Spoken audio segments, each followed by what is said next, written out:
Hey guys, tonight we're stepping into a quiet farmhouse in Mansfield, Missouri. The year is 1932.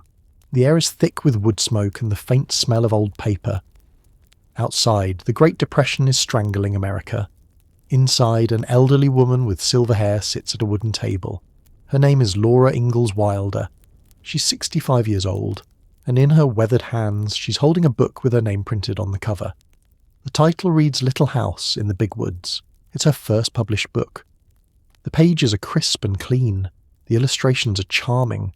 Children across America are already falling in love with the stories of pioneer life, of Pa's fiddle and Ma's cooking, of long winters and maple sugar candy. But here's what those children don't know. Here's what nobody knows. Not the publishers in New York. Not the librarians recommending the book to eager readers. Not the mothers reading it aloud to their daughters at bedtime. Laura didn't write this book alone. Sitting across from her at that same wooden table is another woman. Her daughter, Rose Wilder Lane. She's 45 years old. Her hands are stained with ink. Her typewriter sits between them like a third person in the room. And those beautiful pages Laura is holding, the ones with the perfect sentences and the vivid descriptions that make you feel like you're standing in the Wisconsin woods. Rose rewrote every single one. You're looking at them now, mother and daughter, in the dim lamplight of this Missouri farmhouse. The silence between them isn't comfortable. It's heavy, loaded, like something unspoken is taking up all the oxygen in the room. Laura's face shows pride. Her book is published. Her name is on the cover. Her childhood memories are becoming America's bedtime stories. But there's something else in her expression. Something that looks almost like guilt. Rose's face is harder to read. She's smiling, but it's the kind of smile that doesn't reach the eyes. Her eyes look tired. The kind of tired that comes from carrying weight nobody else can see. She's just helped her mother become a published author. She's used every skill she learned in 20 years of professional writing to transform Laura's rough, flat manuscript into something publishers would actually buy. And her name appears nowhere in the book.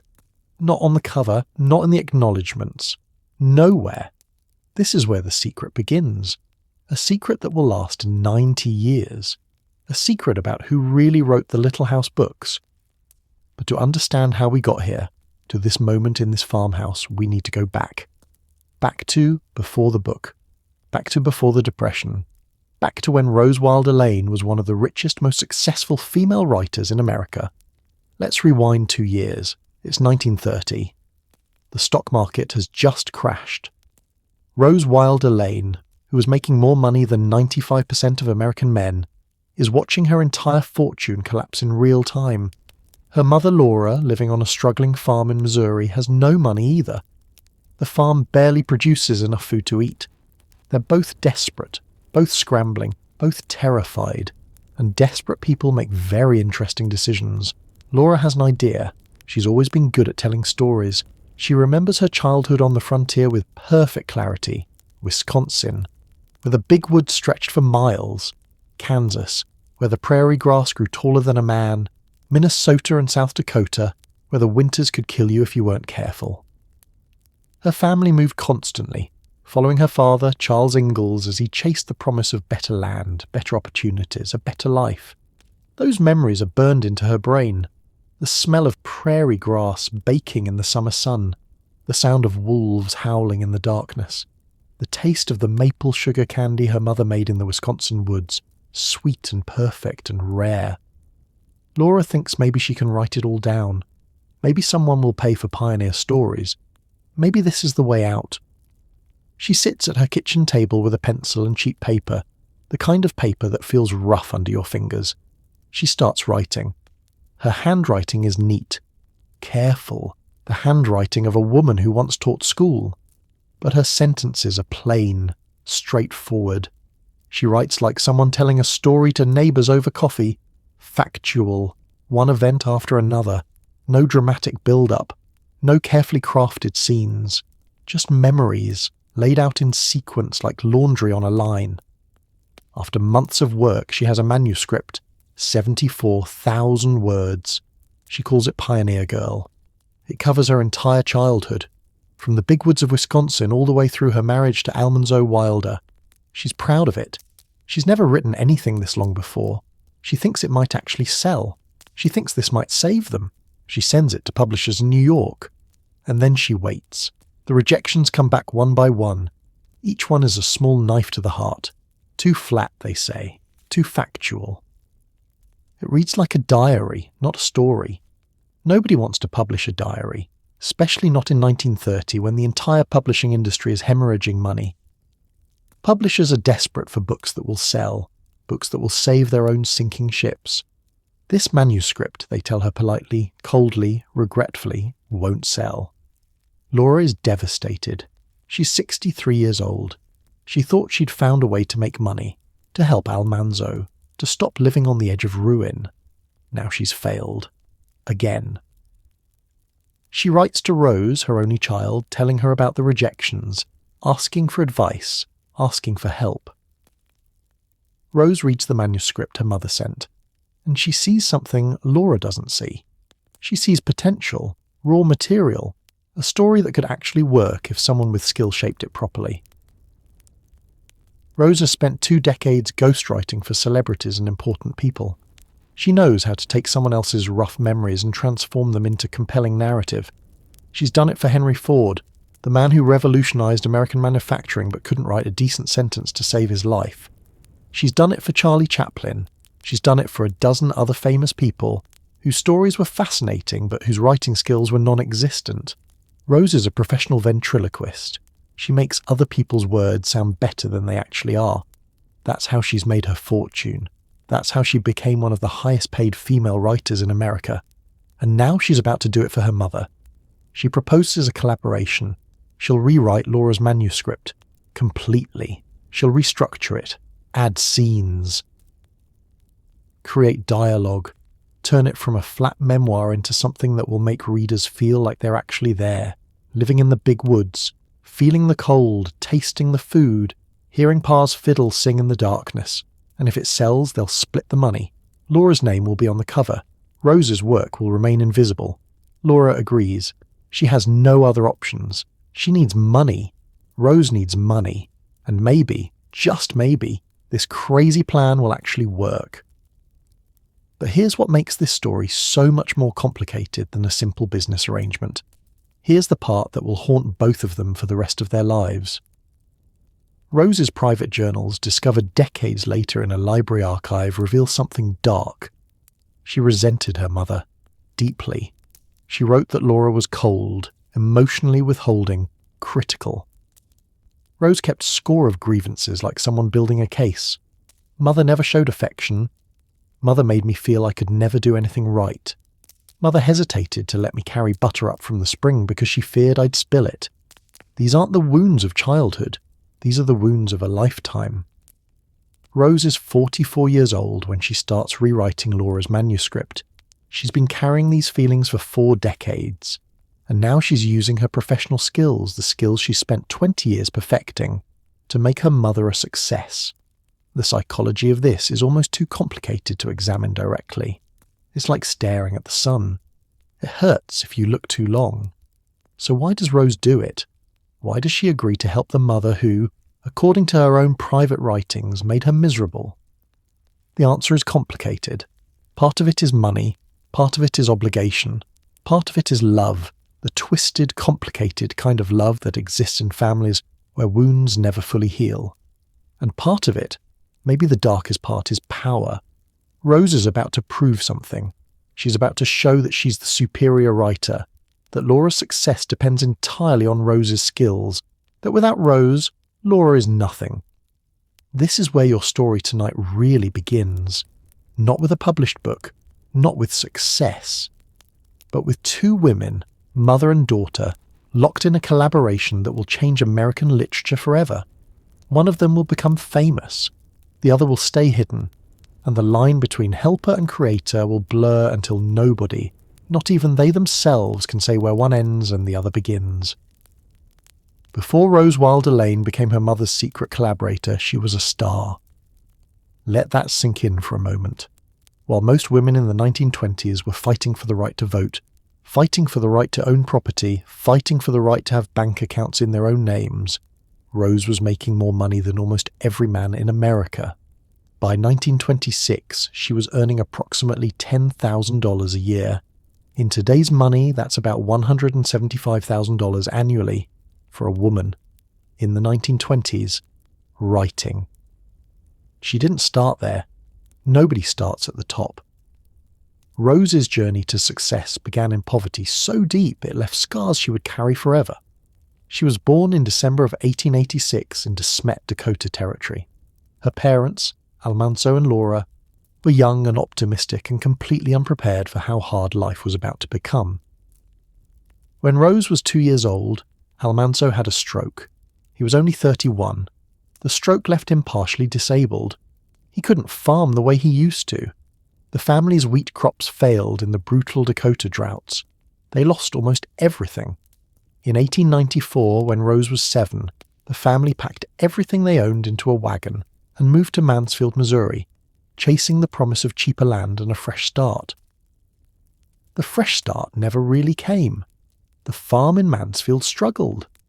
Money was always tight, always slipping through their fingers like water. Rose grew up watching her parents work themselves to exhaustion for almost nothing. She grew up wearing clothes that were patched and repatched. She grew up knowing that one bad harvest could mean hunger, real hunger, the kind that makes your stomach hurt and your head dizzy. She decided early that she was getting out. She would not live her mother's life. She would not marry a farmer and spend her days churning butter and mending clothes and wondering if this would be the year they finally lost everything. At 17, in 1903, Rose left home. She got a job as a telegrapher, one of the few jobs available to young women that paid decent money. She moved to Kansas City, then to San Francisco. She was teaching herself to be independent, to survive, to thrive. In 1909, she married a man named Gillette Lane. It was a disaster from the start. They were too young, too poor, too different. In 1910, Rose had a baby, a son. He was stillborn. She held her dead child in her arms and something inside her broke. She would never have another child. She would spend the rest of her life childless, and that loss would shape everything she did, every choice she made, every word she wrote. The marriage to Gillette fell apart slowly, painfully. By 1918, it was over. Rose was 32 years old, divorced, childless, and completely alone. But she had something her mother never had. She had a skill that could make her rich. She could write. She started as a newspaper reporter at the San Francisco Bulletin in 1915. She was one of the first female reporters at a major California newspaper. She covered the Panama Pacific International Exposition. She wrote human interest stories that made people cry, made people laugh, made people pay attention. She discovered she had a talent for interviewing famous people and turning those interviews into compelling narratives. In 1917, she wrote a serialized biography of Henry Ford that got national attention. Publishers noticed, magazine editors noticed, and suddenly, Rose Wilder Lane had a career. By 1920, she was freelancing for national magazines and making more money than she'd ever dreamed possible. She developed a specialty that would define her career: travel writing, first-person narratives about exotic places. She travelled to Europe as a Red Cross publicist after World War I. She discovered Albania, a small Balkan nation that most Americans had never heard of. She wrote vivid, romantic articles about Albanian village life, about the mountains and the food and the people. American magazines ate it up. Readers couldn't get enough of her stories. The money started pouring in, real money. The kind of money that let her rent apartments in New York City and Paris. The kind of money that let her travel anywhere she wanted, stay in good hotels, eat in nice restaurants, buy beautiful clothes. For a woman who grew up wearing patched dresses and eating plain food, this wealth was intoxicating. She could buy anything. She could go anywhere. She was free. But Rose's real talent, the thing that made her truly valuable, was ghostwriting. She discovered that famous people who had done incredible things, often couldn't write about their own lives in a way that sold books. They needed someone like Rose, someone who could interview them, extract their stories, and shape those stories into best-selling narratives, and Rose was very, very good at it. She ghostwrote Henry Ford's biography, transforming his rambling anecdotes about automobile manufacturing into a book called Henry Ford's Own Story. Ford's name went on the cover, Rose's name went nowhere. She got paid. That was the deal. She did the same for Charlie Chaplin, for Jack London's widow, for a dozen other celebrities and important people. She learned to inhabit other people's voices, to make their words sound better than they actually were. She was making the equivalent of a six-figure salary in today's money, and she was doing it entirely on her own terms. By the mid-1920s, Rose Wilder Lane was living the dream. She had money, fame, freedom, respect. She was travelling the world, writing for prestigious magazines, living in New York and Paris and anywhere else she wanted to be. She was everything her mother wasn't. She had escaped. She had won. And then October 29th, 1929 arrived. Black Tuesday. The day the stock market crashed. The day everything changed. Rose had invested heavily in the stock market. Almost all successful people did in the 1920s. Buying on margin was considered smart, sophisticated, the way wealthy people made their money work for them. Rose put her earnings into stocks, watching her investments grow, believing the boom would last forever. Everyone believed it would last forever. It didn't. When the market crashed, Rose lost almost everything. Her stocks became worthless paper. The magazines that had been paying her thousands of dollars per article started cutting rates, cutting assignments, cutting staff. The entire publishing industry was collapsing along with everything else.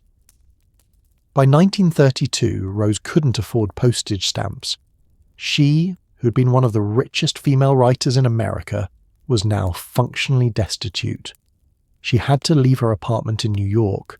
She had to stop traveling. She had to go back to the place she had spent her entire adult life trying to escape. She went home, back to Mansfield, Missouri, back to her parents' struggling farm, back to the poverty she thought she'd left behind forever. Laura and Almanso were barely surviving. The farm was failing. They were old, tired, running out of options, and now their daughter, their successful daughter who was supposed to have made it, was back. Broke. Desperate. Just as trapped as they were. This is the moment that changes everything. This is the moment when Rose Wilder Lane, professional ghostwriter, meets Laura Ingalls Wilder, amateur writer with a rejected manuscript. This is the moment when the collaboration that will create the Little House books actually begins, not from success, from failure, from desperation, from two women with no other options trying to save themselves the only way they know how, with words. Rose arrives at Rocky Ridge Farm in Mansfield carrying one suitcase and a typewriter. That's all she has left.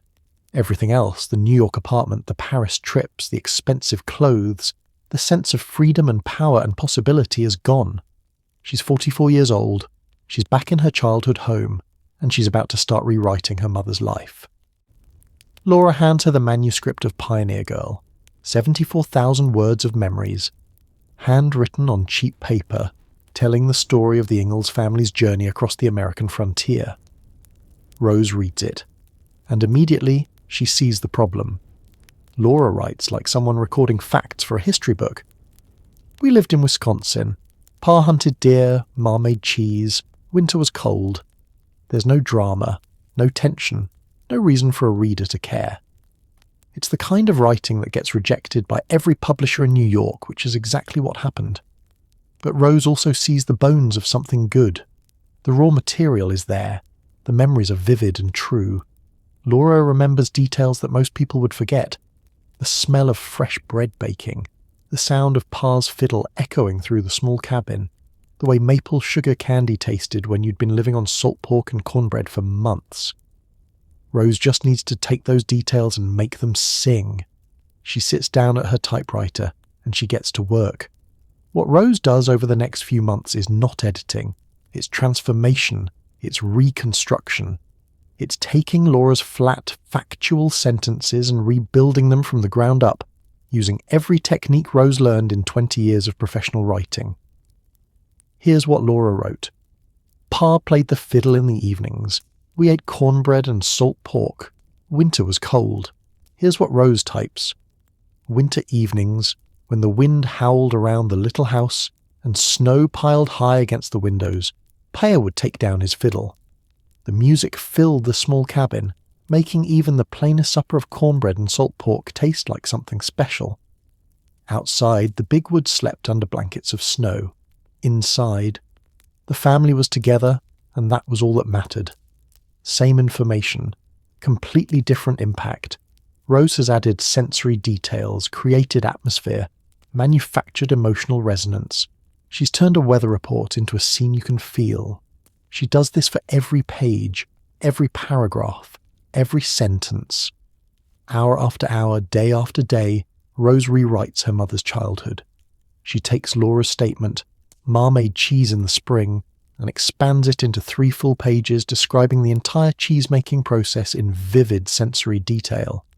The smell of the milk heating in the big pot, the texture of the curds under the ma's hands, the taste of fresh cheese on warm bread. Ma's patient voice explaining each step to Laura, teaching her daughter the skills she'll need to survive as a frontier wife. Where did Rose get these details? Partly from Laura's verbal descriptions, partly from research, partly from her own imagination. The final version contains information that exists nowhere in Laura's original manuscript. Rose isn't just editing, she's creating content. She also makes strategic decisions that Laura never considered. Laura's original manuscript covered her entire childhood from age 5 to marriage. It was too long, too sprawling, too adult. Rose suggests something different. Break it into smaller books. Focus each book on one specific period, one specific place. Aim them at children instead of adults. Children's books were selling during the Depression. Adult memoirs weren't. Rose takes just the Wisconsin section of Laura's manuscript and expands it into a complete book. She adds structure. She creates narrative arc, something Laura's straight chronological telling completely lacked. She adds what publishers call pacing. Laura's manuscript was a straight line. Rose's version is a story with highs and lows, tension and release, questions and answers. She also cleans up the messy parts. Laura's original manuscript included harsh realities. Real poverty, real hunger. Her baby brother Freddie, who died at 12 days old. The constant fear of starvation. The brutality of frontier life. Rose doesn't remove these elements entirely, but she softens them. She wraps them in nostalgia. She makes poverty look quaint instead of terrifying. She turns survival into adventure. This is partly market strategy. Children's book publishers in 1932 want wholesome stories, stories that make the past look simpler and better than the troubled present. Rose gives them exactly that. She knows what sells, but it's also ideology. Rose is developing political beliefs that will define the rest of her life. She's moving toward libertarianism, toward a philosophy that celebrates individual self-reliance and distrusts government help. The pioneer story fits perfectly into this worldview. Look at these people, surviving without government assistance. Look at this family, thriving through their own hard work and determination. Never mind that the Homestead Act, a government program, gave them the land. Never mind that government land grants made westward expansion possible. Rose is crafting a myth of pure self-sufficiency, because that's the story she needs to tell. For herself, for America, for the future she believes in. Laura reads Rose's revisions. Sometimes she objects. "That's not quite how it happened," she writes in the margins. "Pa didn't say exactly that." But mostly, she accepts the changes, because Rose is the professional. Rose has sold books to major publishers. Rose knows what works, and Laura needs this to work. They both do. In 1931, Rose mails the revised manuscript to Harper & Brothers publishing house in New York. An editor named Virginia Kirkus reads it. Within 3 pages, she knows it's special. The voice is clear. The storytelling is vivid. The scenes feel real without being preachy or dark. Children will love this. Parents will buy it. This is exactly what Depression-era America needs right now. Harper & Brothers offers Laura a contract. The advance is small, just $500, but Laura has never seen that much money at once in her entire life. She accepts immediately. She sends a telegram to Rose. We did it. The book is published in April of 1932. It's called Little House in the Big Woods by Laura Ingalls Wilder. Rose's name appears nowhere. Not on the cover, not in the acknowledgements, not anywhere. The reviews are enthusiastic. The New York Herald Tribune calls it a charming story of frontier life. The Saturday Review praises its authentic details and warm family relationships. Librarians recommend it. Teachers assign it. The Junior Literary Guild selects it as a featured book, guaranteeing thousands of sales to schools across America. Within months, Little House in the Big Woods is a bestseller. Laura Ingalls Wilder, at age 65, has become a successful children's book author. Fan mail arrives at Rocky Ridge Farm in Missouri. Children write to tell her they love the book. They love Laura and Mary and baby Carrie. They love Pa's stories and Ma's cooking. They ask questions about pioneer life, about what it was really like. Laura reads these letters with genuine pleasure and genuine pride. This is real. This is success. This is validation she never expected to receive at her age. And Rose? Rose is back in her room at Rocky Ridge Farm typing. She's working on her own novel, a story about pioneers called Let the Hurricane Roar. It's also about self-reliance and survival, and the strength of individuals facing impossible odds. It will be published in 1933 under her own name.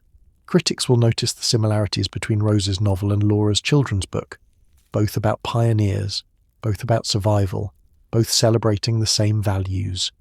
But nobody asks if there's a connection beyond mother and daughter writing about similar topics. Nobody wonders if the same hands shaped both narratives. Nobody questions whether Laura could have written that beautiful, polished prose on her first try.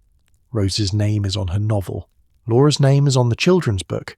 They're separate authors, separate successes, right? The money from Little House starts coming in. Royalties sent to Laura's name, deposited in Laura's account. Not a fortune, but steady income. More than Laura has seen in years. She can pay bills, buy necessities, fix the roof. For the first time since the Depression started, she's not desperate, and Harper & Brothers is already asking about a sequel. Laura writes to Rose. They want another book. What should I do? Rose's response is immediate. Write it. I'll help. The pattern is established, the secret is locked in place. Laura will provide the memories. Rose will transform them into publishable manuscripts. Laura's name will go on the covers. Rose's role will remain invisible. This is how the Little House series will be created. Not by one author in a farmhouse, but by two women in different rooms, with different skills, working together while pretending one of them doesn't exist. This is the moment when the secret becomes permanent. If Rose was going to claim credit, this would be the time, but she doesn't. She stays silent. And that silence will last for 90 years, long after both women are dead, long after the books have sold millions of copies, long after Laura Ingalls Wilder has become a beloved American icon. Why does Rose stay silent? The reasons are complicated. Money? Certainly. If Rose is listed as co-author, the royalties get split officially, transparently, in ways that might complicate their arrangement. Professional calculation, probably. Rose is building her own career as a novelist and political thinker. She doesn't need credit for children's literature. But there's something darker at work, too. Something psychological. Rose is helping her mother succeed in ways Rose herself never quite succeeded. Rose published novels and wrote for prestigious magazines, yes. But Rose never achieved the widespread beloved status that Laura is starting to achieve. Millions of people will love Laura Ingalls Wilder. They'll love her warmth, her wisdom, her stories. They'll write her letters and visit her farm and hang on her every word. And Rose will watch from the shadows. The daughter who made it all possible, the woman whose skills transformed rough memories into American classics, the ghost behind the Little House. There's power in that. And maybe, just maybe, There's a little revenge. Harper & Brothers is thrilled. Little House in the Big Woods is selling faster than anyone expected. It's the spring of 1933, barely a year after the first book's release, and the publisher wants more. They want another book. They want the story to continue. They send a letter to Laura Ingalls Wilder in Mansfield, Missouri, asking if she has more material, more memories, more stories from her frontier childhood. Laura reads the letter. Her hands are shaking slightly. She's 66 years old. She's just become a published author for the first time in her life. The royalty checks are coming in. Not huge amounts, but steady money, real money. More than the farm has produced in years. And now they want another book. They're asking her to do it again. She writes to Rose. Rose is still at Rocky Ridge Farm, still working from the small room where she helped create the first book. And Rose's answer comes back immediately. Yes, write it. We'll do it again. But this time, something is different.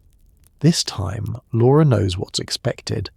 She knows what a publishable manuscript looks like because she's seen Rose create one from her raw memories. She sits down with her pencil and paper and she starts writing about Almanzo's boyhood on a farm in New York State.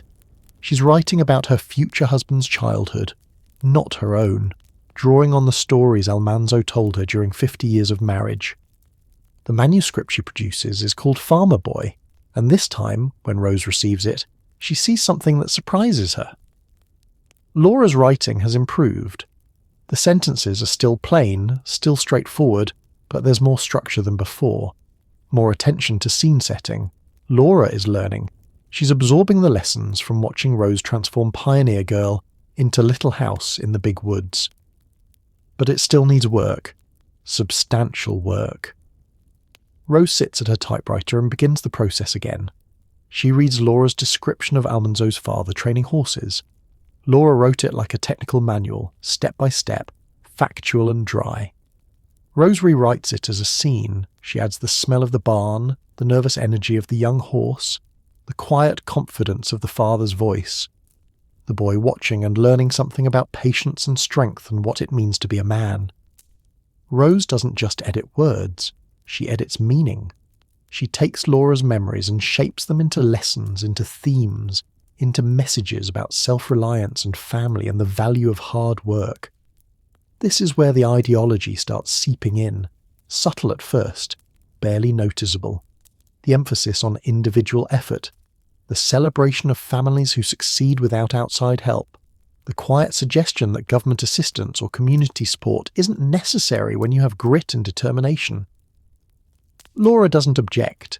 She might not even notice. Or maybe she agrees. Laura has spent her entire life struggling financially, watching her parents fail at farming, watching her husband's body break down from a stroke at 31, watching the depression destroy what little security they'd managed to build. Maybe Rose's interpretation of their family history, this narrative of self-sufficient pioneers who needed nothing but their own strength, is comforting. Maybe it's easier to believe the struggle meant something, that poverty was a test they passed rather than a system that failed them. Farmer Boy is published in 1933. It sells well. Not as well as Little House in the Big Woods, but well enough that Harper & Brothers wants a third book, and then a fourth, and a fifth. The pattern is established. Every year or two, Laura writes a manuscript. Every year or two, Rose rewrites it. Laura provides the raw material, the memories, the authentic details that only someone who lived through frontier childhood could know. Rose provides the professional polish, the narrative structure, the emotional resonance that makes readers care. Together, they're creating something neither could create alone. But here's what makes this collaboration so complicated, so psychologically fraught. Every time Rose rewrites her mother's words, she's proving something. She's proving she's the superior writer. She's proving that Laura needs her. She's proving that without Rose, these books wouldn't exist. And maybe deep down, she's proving that the daughter who was never good enough for her critical mother is actually the one with the power. Rose's journals from this period, the ones discovered decades later in archives, reveal her true feelings. She writes about how much work the manuscripts require. She writes about Laura's limitations as a writer. She complains about the time it takes, the energy it drains, the way it interrupts her own work. But she never stops doing it. She never walks away. She keeps rewriting her mother's childhood, year after year, book after book, her name appearing nowhere. By 1935, they've published Little House on the Prairie, the third book in what's becoming a series. This one covers the family's time in Kansas, in Indian Territory, where they built a house and almost settled before being forced to leave. Rose rewrites this manuscript more heavily than the previous ones. She adds entire chapters that exist only in outline form in Laura's draft. She creates dialogue that Laura never wrote. She shapes scenes that Laura only mentioned in passing. And this is where scholars will argue for the next 90 years. When does editing become co-authorship? When does revision become creation? If Laura writes, "We lived in a house on the prairie and Indians came by sometimes," and Rose turns that into 3 chapters of vivid scenes showing the family's fear and fascination with their native neighbours, complete with dialogue and internal thoughts and dramatic tension, who wrote that content? Laura, who experienced it, or Rose, who shaped it into narrative? The manuscripts themselves preserved in archives tell the story. Laura's handwritten pages show her memories, recorded faithfully but plainly. Rose's typed revisions show transformation, additions, expansions, changes that go far beyond correcting grammar or improving word choice, changes that add meaning and structure and thematic weight that didn't exist in Laura's original. But the published books carry only one name, Laura Ingalls Wilder. And the reading public, the children and parents and teachers and librarians who fall in love with these stories, they have no idea that 2 women created them. They believe they're reading Laura's authentic voice, her unmediated memories, her genuine pioneer experience translated directly to the page. That's the greatest trick Rose ever pulled. She made herself invisible so completely that her absence seems natural. She made the book sound like Laura wrote them alone, in a farmhouse in Missouri, with nothing but her memories and a pencil. The illusion is perfect, and it will last for 60 years. You need to understand something about Rose Wilder Lane that the published books will never tell you. She's not just editing her mother's manuscripts out of kindness or family obligation. She's doing it while carrying wounds that have never healed. Rose's private journals, the ones she kept locked away during her lifetime, reveal a daughter who spent her entire life feeling inadequate, feeling unloved, feeling like nothing she did was ever good enough for the cold, critical woman who gave birth to her. Laura, in Rose's private words, was emotionally withholding. Laura hesitated to let young Rose carry butter up from the spring because she feared the child would spill it. Laura made Rose feel incompetent, clumsy, disappointing. These aren't accusations Rose ever made publicly. These are confessions she wrote to herself, in diaries she probably never expected anyone else to read. And they paint a picture of a mother-daughter relationship far more complicated than the warm frontier family depicted in the Little House books. Now imagine Rose, at age 46 in 1933, sitting at her typewriter, rewriting the story of her mother's childhood. She's making Laura sound wise, warm, capable, beloved. She's creating a version of Laura Ingalls that's everything Rose apparently never experienced in real life. She's giving the reading public a mother she herself never had. The psychology of this is staggering.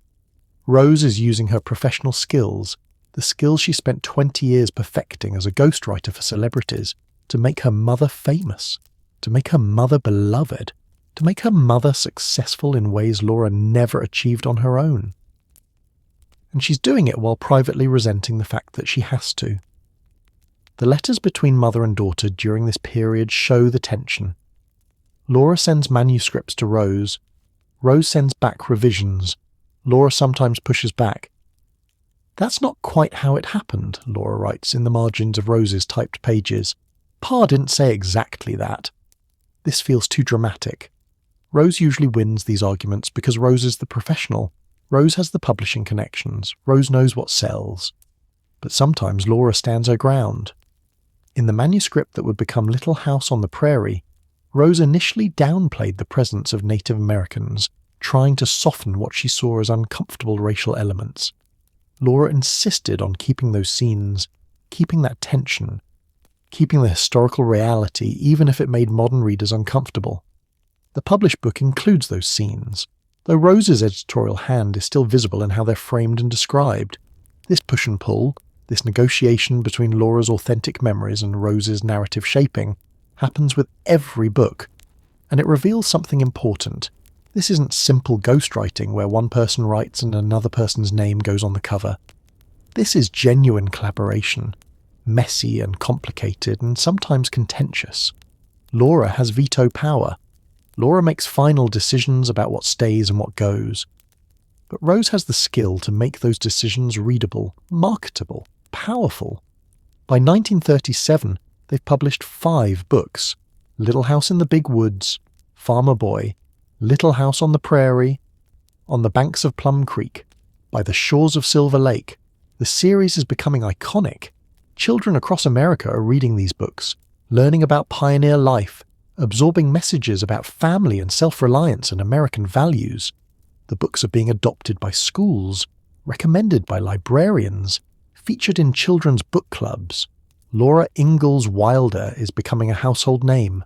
And Rose is still invisible, still unnamed, still the ghost behind every page.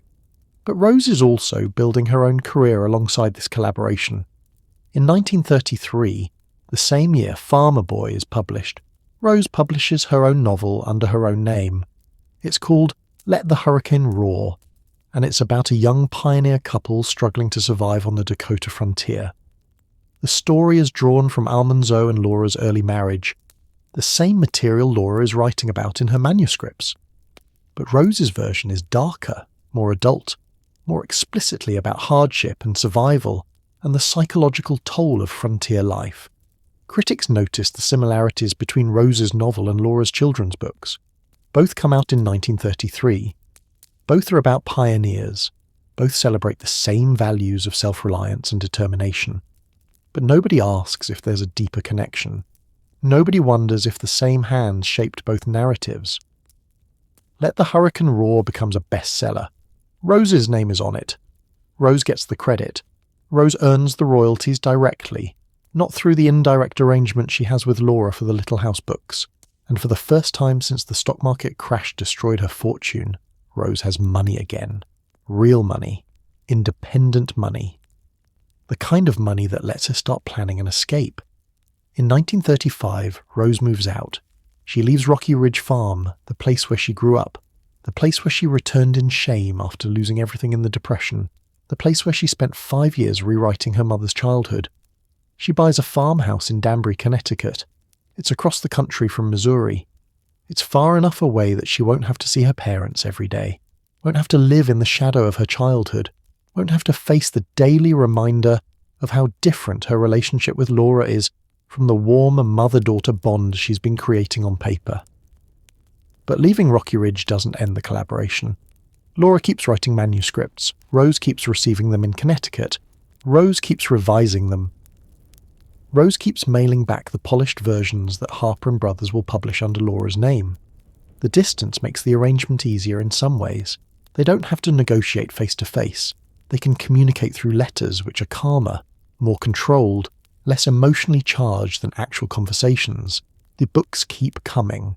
The Long Winter in 1940, Little Town on the Prairie in 1941, These Happy Golden Years in 1943. 8 books total, published over 11 years, covering Laura's childhood from age 5 through her marriage to Almanzo at age 18. Each one edited, shaped, polished by Rose, each one carrying only Laura's name. And here's the financial arrangement that makes this whole thing even more complicated. The royalties from the Little House books go directly to Laura. Harper & Brothers sends the checks to Laura's name, deposits them in Laura's account. Rose receives nothing directly from the publisher. The assumption is that Laura shares the money with Rose privately, informally, in ways that don't show up in any official records. But there's no contract between them, no written agreement, no legal documentation of Rose's claim to any portion of the earnings from books she spent hundreds of hours reshaping. This arrangement protects the illusion. If Rose were listed as co-author, If she were receiving official royalty payments, the public would know she was involved. The book's authenticity would be questioned. The idea that these are Laura's unmediated memories, written in Laura's authentic voice, would be challenged. So Rose stays hidden, legally, officially, completely. And maybe Rose prefers it that way. Maybe being the invisible collaborator gives her power that being a credited co-author wouldn't provide. She gets to control the narrative while escaping the scrutiny. She gets to prove her superiority as a writer without having to share the spotlight. She gets to help her mother while maintaining her resentment, serve her family while keeping her independence, give everything while appearing to give nothing. It's the perfect arrangement for two women who love each other and resent each other in equal measure. Two women who need each other and can't stand each other. Two women who are creating something beautiful together while carrying wounds that will never fully heal. By 1943, something remarkable has happened. Laura Ingalls Wilder, a woman who spent 76 years in poverty or near poverty, who watched her parents fail at farming, who married a man whose stroke left him partially disabled, who struggled through the depression on a failing Missouri farm, is now financially secure for the first time in her entire life. The Little House books have made her wealthy.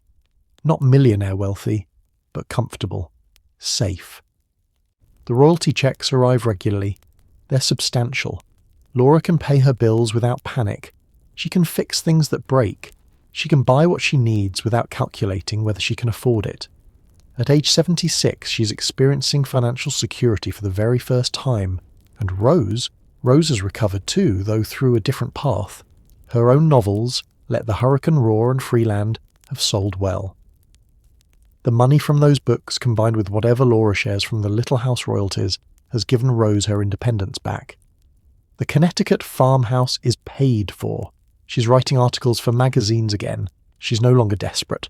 No longer dependent on her aging parents for survival. No longer the daughter who came home broke and ashamed. The collaboration has saved both of them, financially, professionally, maybe even emotionally in ways neither would admit.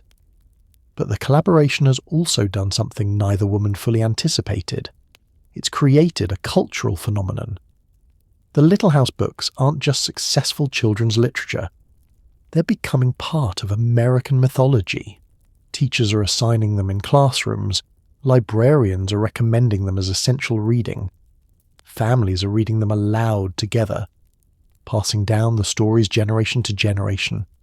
The books are shaping how Americans understand their own history, their pioneer past, their national identity. And that shaping carries Rose's ideology along with Laura's memories. The books celebrate self-reliance so completely that government programs, community support, or collective action barely exist in their world. The Ingalls family succeeds or fails based entirely on their own efforts, their own strength, their own determination. Never mind that the Homestead Act, a government program, gave them the land. Never mind that territorial governments built roads and provided military protection. Never mind that churches and communities helped families survive frontier winters. In the Little House books, the pioneer family stands alone. And standing alone is presented as both necessary and noble. This is Rose's libertarian philosophy, the one that's been developing since the Depression destroyed her faith in economic systems, being embedded into children's literature. And it's working. Millions of children are absorbing this message without knowing they're being taught a political philosophy. They're learning that families who work hard enough don't need help, that individuals who try hard enough don't need government, that the American frontier was conquered by self-sufficient families who asked nothing from anyone. It's a powerful myth. It's also historically incomplete, but it's the myth that Rose believes, the one that helped her make sense of her own financial collapse. The one that explains why she lost everything without having to blame the system that enabled speculation and then crashed. If she failed because of her own choices, then she can succeed through her own efforts. If the system is broken and untrustworthy, then she was right to lose faith in it. The Little House books become vehicles for this belief, and they do it so subtly, so naturally, woven so completely into the fabric of Laura's real memories that readers don't recognize the ideology. They just absorb it along with the stories about maple sugar candy and Christmas presents and Pa's fiddle songs. In 1943, Rose publishes her own book. Not fiction this time, but philosophy. It's called The Discovery of Freedom, Man's Struggle Against Authority. It's her magnum opus, her full articulation of the libertarian worldview she's been developing for a decade. Individual liberty versus state control, free markets versus government planning, self-reliance versus collective dependence. Every argument she's been embedding subtly in her mother's books, now stated explicitly in her own. The book is published the same year as Ayn Rand's The Fountainhead and Isabel Patterson's The God of the Machine. 3 women, all publishing major works of a libertarian philosophy in the same year, 1943, in the middle of World War II, when America is engaged in the ultimate collective effort. The timing is striking. These 3 women, watching America mobilize for total war, watching government expand to unprecedented levels, watching individual freedom subordinated to national survival, are making the case for individual liberty against state power.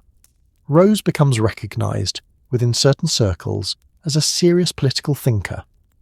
The libertarian movement, still small and marginalized in 1943, claims her as one of its founding mothers. Alongside Rand and Patterson, Rose is shaping a philosophy that will grow enormously influential in American politics over the next 70 years. But the general reading public doesn't connect Rose Wilder Lane, the political philosopher, with Laura Ingalls Wilder, the beloved children's author. They're listed as mother and daughter in reference works, yes, but nobody's asking whether Rose's political ideas shaped Laura's books. Nobody's examining the Little House series as libertarian propaganda. The books are too charming, too nostalgic, too focused on family and frontier life for anyone to notice the political subtext, and that makes them even more powerful. Political philosophy delivered through children's literature, absorbed during childhood, internalized before critical thinking develops. The Little House books aren't just teaching children about pioneer life. They're teaching them a worldview, a set of values, a political philosophy that will stay with them for life. This is Rose's greatest achievement, greater than her novels, greater than her journalism, greater even than the discovery of freedom. She shaped how millions of Americans understand their history, their values, their relationship to government and community and individual effort. She's done it through her mother's voice, using her mother's memories, creating her mother's fame. And she's done it while remaining almost completely invisible. By the late 1940s, both women are elderly. Laura is in her 80s, Rose is in her 60s. The collaboration is essentially over. The series is complete. 8 books covering Laura's childhood and youth. Harper & Brothers has published them all.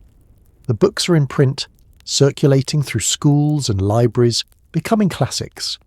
Laura lives another 9 years, dying in 1957 at age 90, just 3 days after her 90th birthday. She dies famous, beloved, celebrated as the woman who wrote the Little House books. Her obituaries celebrate her as an authentic voice of pioneer America, a woman who preserved frontier history through her writing. They mention Rose only briefly, if at all, as her daughter, who was also a writer. Rose inherits the Little House literary estate. She becomes the legal heir to the book's copyrights and future royalties. And suddenly, in her 70s, Rose is wealthy again. Wealthier than she ever was in the 1920s. The books her mother wrote, the books she edited and shaped and rewrote, are generating substantial income. And now all of it comes to her. The irony is perfect. Rose spent 5 years rewriting her mother's childhood for almost no direct payment. She stayed invisible. She let Laura take all the credit, all the fame, all the public recognition, and in the end she inherited everything. The money, the control, the legal rights, everything. But she still doesn't claim credit. She still doesn't tell the public about her role. She could, at this point. Laura is dead. There's nobody left to hurt or embarrass. Rose could publish Laura's original manuscripts alongside the published books and let readers see the transformation. She could write her own memoir explaining the collaboration. She could claim her place as co-author of the Little House series. She doesn't. She stays silent. She lets the world continue believing that Laura Ingalls Wilder wrote the Little House books alone, in a Missouri farmhouse, with nothing but her memories and determination.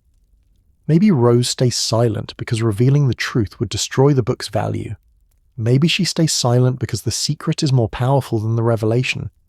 Maybe she stays silent because even now, even after Laura's death, the wounds are too deep and the relationship too complicated to explain to strangers. Or maybe Rose stays silent because making herself invisible was always the point. Because being the ghost behind the pages gave her power that being a credited author never would. Because staying hidden let her shape American culture while escaping the scrutiny that comes with fame. Whatever the reason, Rose Wilder Lane takes the secret to her grave. She will live another 11 years after Laura's death, dying in 1968 at age 81. And when she dies, the truth about the Little House books will stay buried with her. For another 25 years, nobody will question the authorship. Nobody will examine the manuscripts. Nobody will compare Laura's handwritten pages to the published books and notice the transformation. The secret will hold. But eventually, inevitably, someone will look. Someone will find Rose's journals, her letters, her typed revisions covered in Laura's handwritten objections. Someone will discover the truth, and when they do, the revelation will shake American literary history. That revelation is still decades away. For now, in 1943, as the 8th and final Little House book is published, the collaboration is complete. Two women have created something that will outlast them both. Something that will shape American culture for generations. Something that started in desperation and poverty and ended in success and influence. Laura's name is on the covers. But Rose's hands shaped every page, and that truth, hidden for so long, is finally ready to be told. By 1936, Rose Wilder Lane has recovered financially. The Little House books are selling steadily. Her own novel, Let the Hurricane Roar, became a bestseller in 1933. Her next novel, Freeland, will be serialized in the Saturday Evening Post in 1938 for $30,000, enough money to buy a farmhouse in Danbury, Connecticut outright. She's no longer desperate.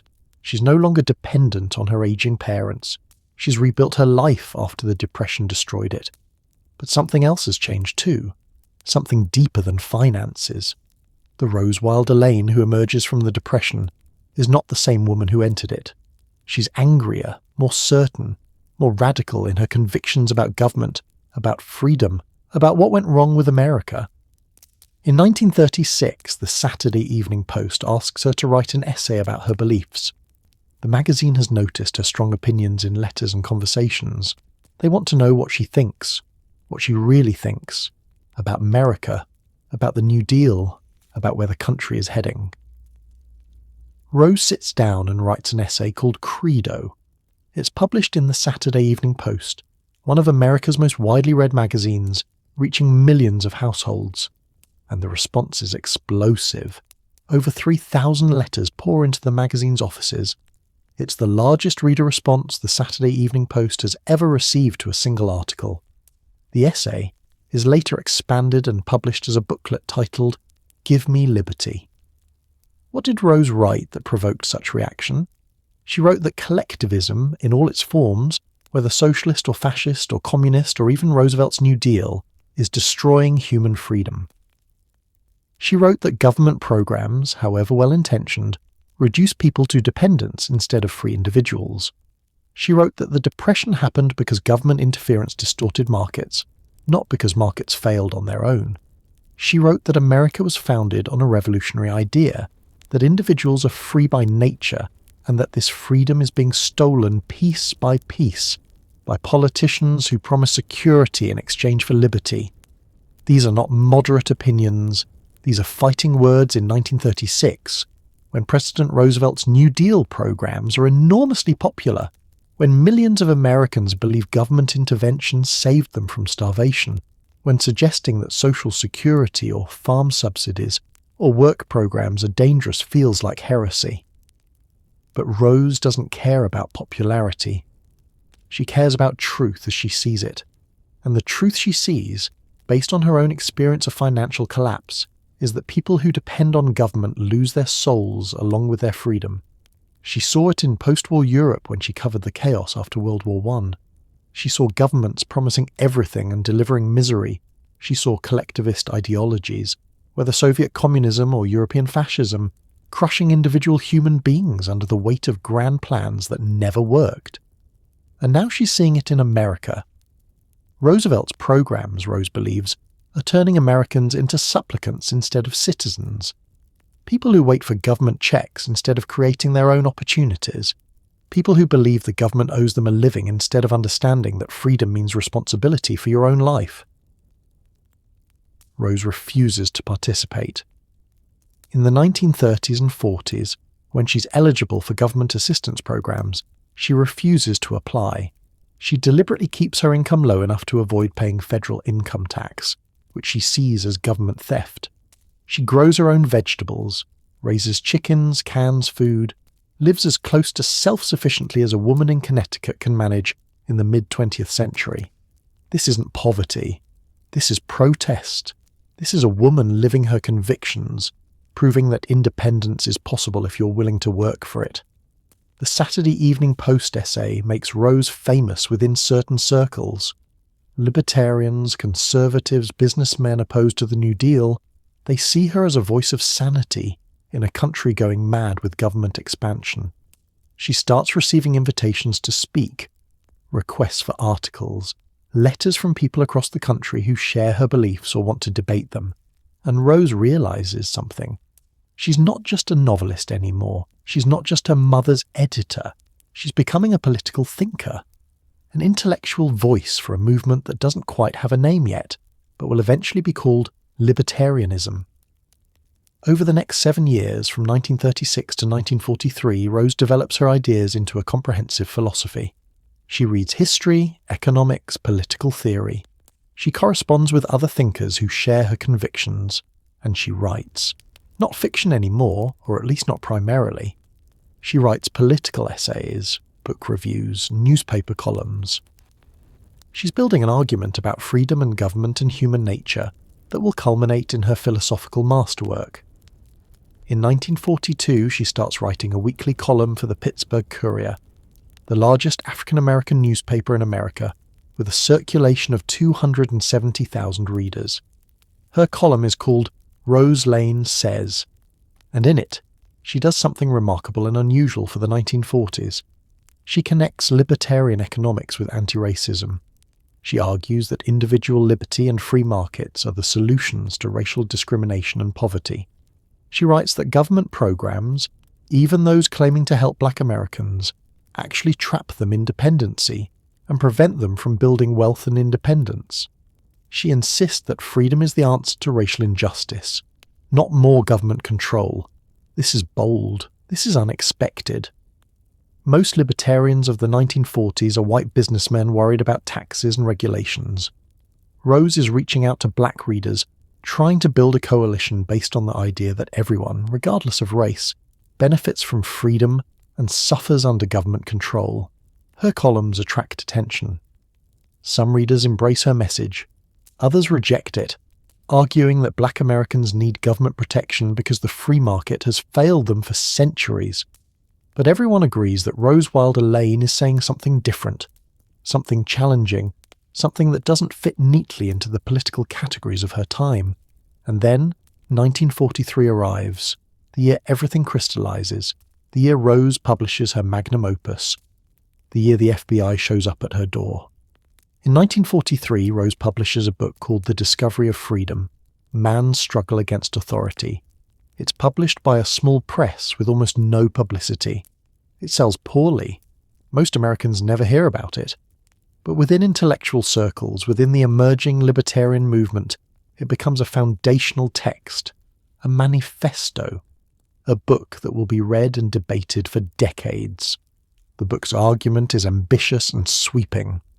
Rose traces the entire history of Western civilization through one lens: humanity's recurring struggle between accepting authority and recognizing individual freedom. She identifies 3 major attempts to build societies based on freedom instead of authority. The Judeo-Christian tradition, where individuals have direct relationships with God without needing kings or priests as intermediaries. Islamic civilization in its golden age, when recognition of human freedom unleashed scientific and economic progress. and the American Revolution, where the founders declared that freedom is a fact of human nature, not a gift from government. The year is 1936. Franklin Delano Roosevelt is in his second term as president. The New Deal is in full swing. Government programs are everywhere. The Works Progress Administration, the Civilian Conservation Corps, Social Security. Millions of Americans are grateful for the help, for the jobs, for the safety net that's keeping them from starvation. Millions of Americans believe the government saved them from the Depression. Rose Wilder Lane is not one of those Americans. She's 50 years old, living in Danbury, Connecticut, in the house she bought with money from her novel Freeland. The Little House books are selling steadily, providing income for both her and Laura. Rose has recovered financially from the Depression. She's no longer desperate, no longer dependent on her mother's small earnings, no longer terrified of poverty. But the experience of losing everything changed her permanently, not just financially, ideologically, psychologically, spiritually. Rose has come to believe something that will define the rest of her life. She believes the Depression wasn't caused by unregulated capitalism or stock speculation or corporate greed. She believes it was caused by government interference in the market, and she believes Roosevelt's New Deal programs, the ones millions of Americans are celebrating as salvation, are actually making everything worse. This isn't a casual political opinion. This is a conviction so deep, it's become the organizing principle of her entire worldview. Individual liberty versus government control, self-reliance versus dependency, freedom versus security. Rose has chosen her side, and she's about to spend the next 32 years of her life fighting for it. In 1936, the Saturday Evening Post, one of the most prestigious magazines in America, asks Rose to write an essay. They want her perspective as a successful writer, as someone who's lived through the Depression, as someone with opinions about America's future. The essay they get is not what they expected. Rose titles it Credo. It's a manifesto, a declaration of belief. She writes that she believes in individual freedom as the fundamental fact of human existence. She writes that all governments, no matter how well-intentioned, exist through force. She writes that Roosevelt's programs are destroying American self-reliance, creating dependency, turning free citizens into subjects waiting for government handouts. The essay is published in the Saturday Evening Post in 1936. The response is immediate and overwhelming. Over 3,000 letters pour into the magazine's offices. 3,000. It's the largest reader response the Saturday Evening Post has ever received for any article. Some letters are furious, calling Rose a heartless reactionary who doesn't understand the suffering of ordinary Americans. Others are grateful, saying she's articulated what they've been feeling but couldn't express, that someone finally understands their fear of government overreach. The magazine later publishes the essay as a standalone booklet titled Give Me Liberty. It sells thousands of copies. Rose discovers something that both excites and isolates her. There are millions of Americans who share her views, who distrust government, who value individual freedom over collective security, who believe the New Deal is a mistake. But these Americans are scattered, unorganized, lacking intellectual leadership. Rose decides to become that leader. She starts writing more political essays, more articles about freedom and government and the dangers of collectivism. She corresponds with editors, intellectuals, businessmen who share her views. She's building a network, connecting people who believe what she believes, creating the intellectual foundation for what will eventually become the modern libertarian movement. But Rose doesn't just write about her beliefs, she lives them. And that's where things get complicated. In 1942, Rose takes a job writing a weekly column for the Pittsburgh Courier, the largest African-American newspaper in the country, with a circulation of 270,000 readers. Her column is called Rose Lane Says, and in it she does something unusual for a white woman in 1942. She combines libertarian economics with anti-racism. She argues that free markets and individual liberty are the solutions to racial discrimination, that government segregation laws, not individual prejudice, are the primary cause of racial injustice. That removing government barriers will allow black Americans to succeed through their own efforts. This is a radical position in 1942. Most conservatives support segregation. Most progressives support government programs to help black Americans. Rose is arguing for something different: individual liberty without government interference, applied equally to everyone regardless of race. It's a position that makes sense philosophically, but ignores the reality of private discrimination, of economic barriers that government didn't create. Rose believes deeply in her solution. History will prove her both right and wrong in complicated ways. Then comes 1943, the year that changes everything. Rose has been working on a book for years. It's called The Discovery of Freedom: Man's Struggle Against Authority. It's her attempt to explain the history of human civilization through the lens of freedom versus control. She argues that human progress happens only when people recognize themselves as free individuals, not subjects of authority. She traces this pattern through three major periods in history: the Judeo-Christian tradition where Abraham and Moses and Jesus taught that humans are free and responsible; Islamic civilization from the 7th to 16th centuries where recognition of individual dignity created scientific and economic flourishing; and the American Revolution where the Founding Fathers established a government designed to protect individual liberty rather than control citizens. The book is published in 1943 by a small press. It doesn't sell well. Most Americans in 1943 are focused on World War II, on supporting the war effort, on collective national survival. A book arguing that government is inherently dangerous isn't exactly popular reading material, but within certain intellectual circles the book becomes influential. Businessmen read it. Conservative intellectuals read it.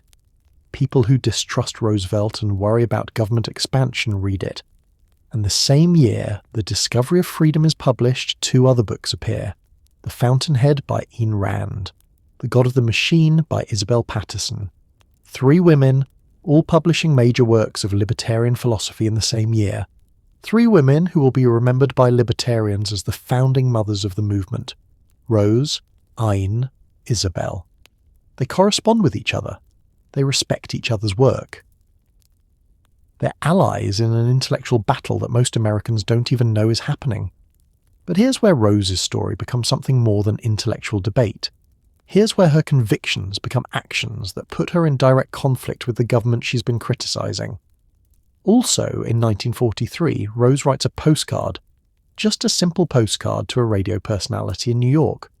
She writes that Social Security is a Ponzi scheme that originated with the German Chancellor Bismarck and will eventually destroy America. She drops the postcard in the mail, and she waits. What happens next proves everything Rose has been saying about government and force. The postmaster in Danbury, Connecticut, reads Rose's postcard. Reading private mail is his job when the country is at war, when anyone criticizing government programs might be subversive or disloyal. He reports Rose to the FBI, and one day, a uniformed state trooper shows up at Rose's front door in Danbury. The trooper wants to know if Rose is loyal to America, if she supports the war effort, if her criticism of Social Security is evidence of dangerous anti-government sentiment. Rose looks at the armed police officer standing on her property, sent by the government to investigate her for expressing an opinion, and she asks him a question that will become famous in libertarian circles. What is this, the Gestapo? The trooper is not amused, but he eventually leaves without arresting her, without charging her with anything. Because Rose hasn't actually broken any law, she's just expressed an opinion. An unpopular opinion during wartime, yes, but still just an opinion. The FBI opens a file on Rose Wilder Lane. They keep it for years. They watch her. They note her writing, her correspondence, her political activities, but they never charge her with anything. For Rose, this incident isn't frightening. It's vindicating. It proves everything she wrote in The Discovery of Freedom. That government exists through force. That even in America, even with constitutional protections, expressing unpopular opinions brings armed police to your door. That the line between legitimate authority and tyranny is much thinner than most people want to believe. The postcard incident becomes part of Rose's personal mythology. She tells the story to everyone. She writes about it. She uses it as evidence in her arguments about government power. and it hardens her resolve. She's not going to stop criticising government. She's going to do something even more radical. She's going to stop paying taxes. After the FBI interrogation, after the state trooper showed up at her door, Rose makes a decision that will define the final 25 years of her life. She's not going to pay federal income taxes, not because she can't afford them, not because she's hiding income, but because paying taxes voluntarily supports a government she believes is destroying freedom. Paying taxes, in Rose's mind, is cooperating with tyranny, so she structures her life to avoid them legally. She reduces her reportable income to $60 per month, just enough to stay below the taxable threshold. She accepts payment in ways that don't show up on official records. She refuses magazine assignments that would push her over the tax line. She's living what she preaches: self-sufficiency, independence from government, refusal to cooperate with systems she considers immoral. She starts growing her own vegetables in the backyard of her Danbury house. She raises chickens. She cans food for winter. She's a 60-year-old woman living like a homesteader, practicing the self-reliance she wrote about in her mother's books. Neighbours think she's eccentric. Fellow writers think she's gone too far. But Rose doesn't care what people think. She's proving that a person can live without government support, without government programs, without contributing to government expansion.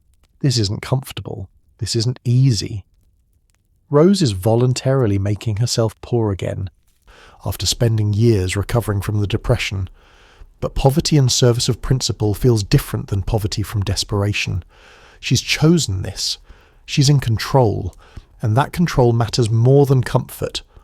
While Rose is living her anti-government experiment in Connecticut, she's also building something bigger. She's creating a network of people who think like she does. Through letters, hundreds, eventually thousands of letters to businessmen, intellectuals, young writers, anyone who shares her beliefs about individual liberty and limited government. One of her most important correspondents is a man named Frank Meyer, a former communist who became a fierce anti-communist and eventually a libertarian philosopher. Rose and Frank exchange ideas about freedom, about how to build a movement, about how to reach Americans who don't trust government, but don't have the intellectual framework to understand why. Their correspondence, preserved in archives, shows two minds sharpening each other, developing arguments that will become foundational to the libertarian movement. Rose also corresponds with Jasper Crane, a DuPont executive who uses his wealth to fund libertarian causes. With Isabel Patterson, her fellow founding mother of libertarianism. With Roger McBride, a young law student who becomes so devoted to Rose's ideas that she eventually adopts him as her grandson, making him her heir. Roger will go on to become the Libertarian Party's presidential candidate in 1976, running on the ideas Rose taught him, and Rose corresponds with Ayn Rand. Two strong-willed women, both committed to individual freedom, both suspicious of government, both building intellectual movements. Their relationship is respectful but complicated. They admire each other's work, they recognise each other as allies. But there's also rivalry. Ayn's novels are bestsellers, reaching millions of readers. Rose's philosophical work is influential but niche, reaching thousands. Ayn becomes famous. Rose stays relatively obscure. There's tension in that difference, though both women are too professional to let it destroy their alliance. In 1958, Rose does something that shows how seriously she takes this movement building. A libertarian theorist named Robert Lefebvre establishes the Freedom School in Colorado, a 2-week intensive program teaching the principles of individual liberty to students, businessmen, anyone willing to attend. Rose goes to Colorado and takes the course. She's 71 years old, sitting in classes with people decades younger, learning and debating and engaging with ideas. And then she does something remarkable. The Freedom School is struggling financially, about to close because they can't pay the mortgage. Rose donates $1,500, nearly her entire liquid savings, to keep the school open. It's a huge sum for someone who's deliberately keeping her income below taxable levels. But Rose believes the Freedom School is training the next generation of libertarian leaders, and that's worth more than her financial security. The main building at the Freedom School is renamed Rose Wilder Lane Hall in her honour. It stays open, trains hundreds of students over the next decades. Many of those students go on to founding roles in the Libertarian Party and libertarian think tanks. Rose's $1,500 is an investment in a movement that will grow far beyond what she can see in 1958. But while Rose is building this political and intellectual network, her personal life is quiet. She lives alone in Danbury. She never remarried after divorcing Gillette Lane in 1918. She never had another child after her son was stillborn in 1910. Her relationship with her mother Laura, back in Missouri, is cordial but distant. They write letters. They maintain the fiction that Laura wrote the Little House books alone. They don't discuss the collaboration publicly. They don't acknowledge Rose's role. The secret holds. Laura is getting old. She's in her 80s by the late 1940s. Almanzo dies in 1949 at age 92. Laura stays on Rocky Ridge Farm alone for 8 more years, living off the Little House royalties, corresponding with fans, maintaining her reputation as beloved pioneer author, and then, on February 10th, 1957, Laura Ingalls Wilder dies. She's 90 years old. She dies at home on Rocky Ridge Farm 3 days after her 90th birthday.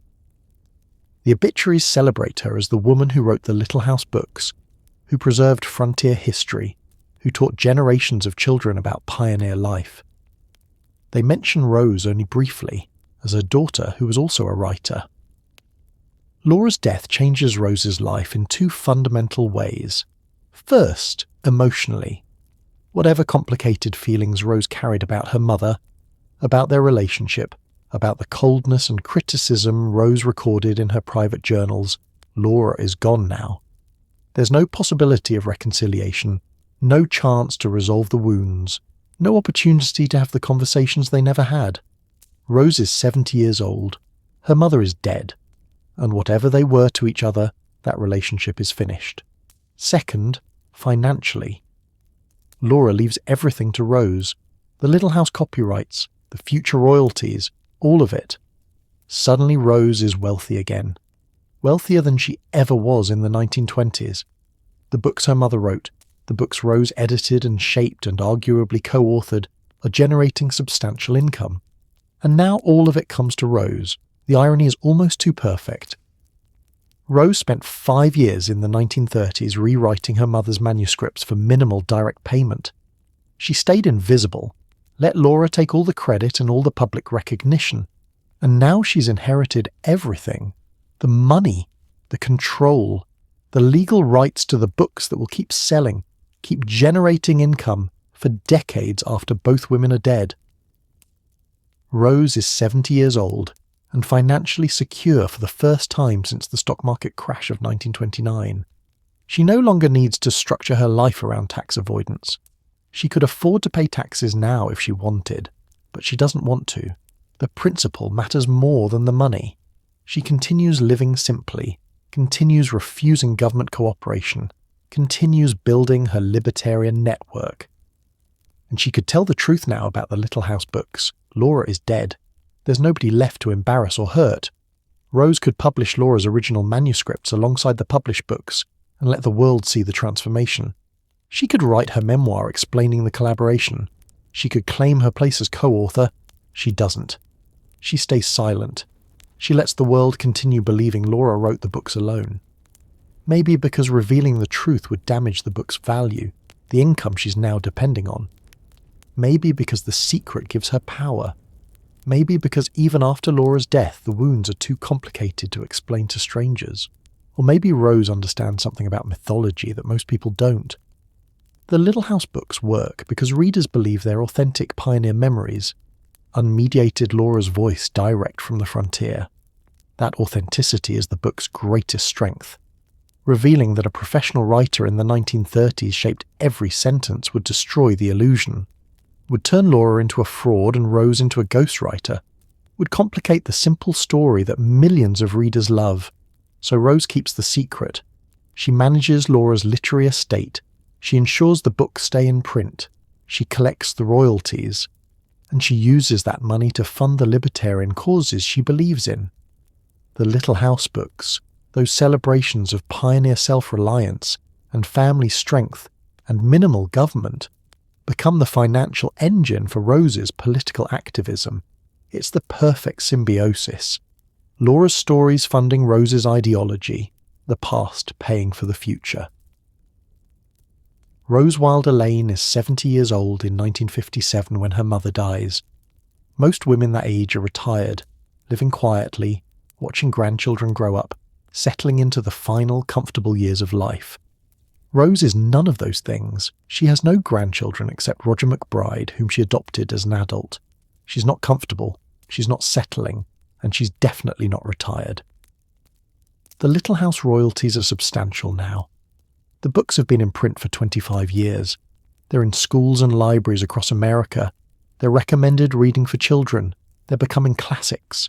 And the money keeps coming. Regular royalty checks. More money than Rose needs for her simple lifestyle in Danbury. More money than she can spend even if she wanted to. Rose does something interesting with this wealth. She uses it to prove her point.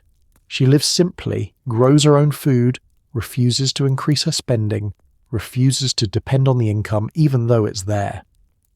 She's demonstrating that having money doesn't mean you need government services. That wealth created through individual effort, through writing and editing and building something valuable, is different from wealth redistributed by government programs. But she also uses the money strategically. She funds libertarian causes. She supports the Freedom School. She pays for young libertarians to attend conferences, to publish papers, to build careers. She's using Laura's literary legacy to create a political legacy of her own. The woman who wrote about pioneer families becomes, through her daughter, a patron of anti-government activism. It's an outcome Laura might not have chosen, but it's the outcome Rose creates, and Rose keeps writing. In 1963, at age 76, she publishes a book called Woman's Day Book of American Needlework. It's about traditional crafts, needlepoint and quilting, and the handiwork that American women practice for generations. But it's also, subtly, about self-reliance, about creating things with your own hands, about not depending on mass production or consumer culture or government programs to provide what you need. Even a book about needlework becomes a vehicle for Rose's philosophy. The book sells well. Rose is 76 years old and still a working writer, still earning income independent of the Little House royalties, still proving that age doesn't mean retirement or dependency. But the money from Laura's books keeps accumulating. And Rose faces a question that will determine what happens after her own death. Who inherits this wealth? Who takes control of the Little House literary estate when Rose dies?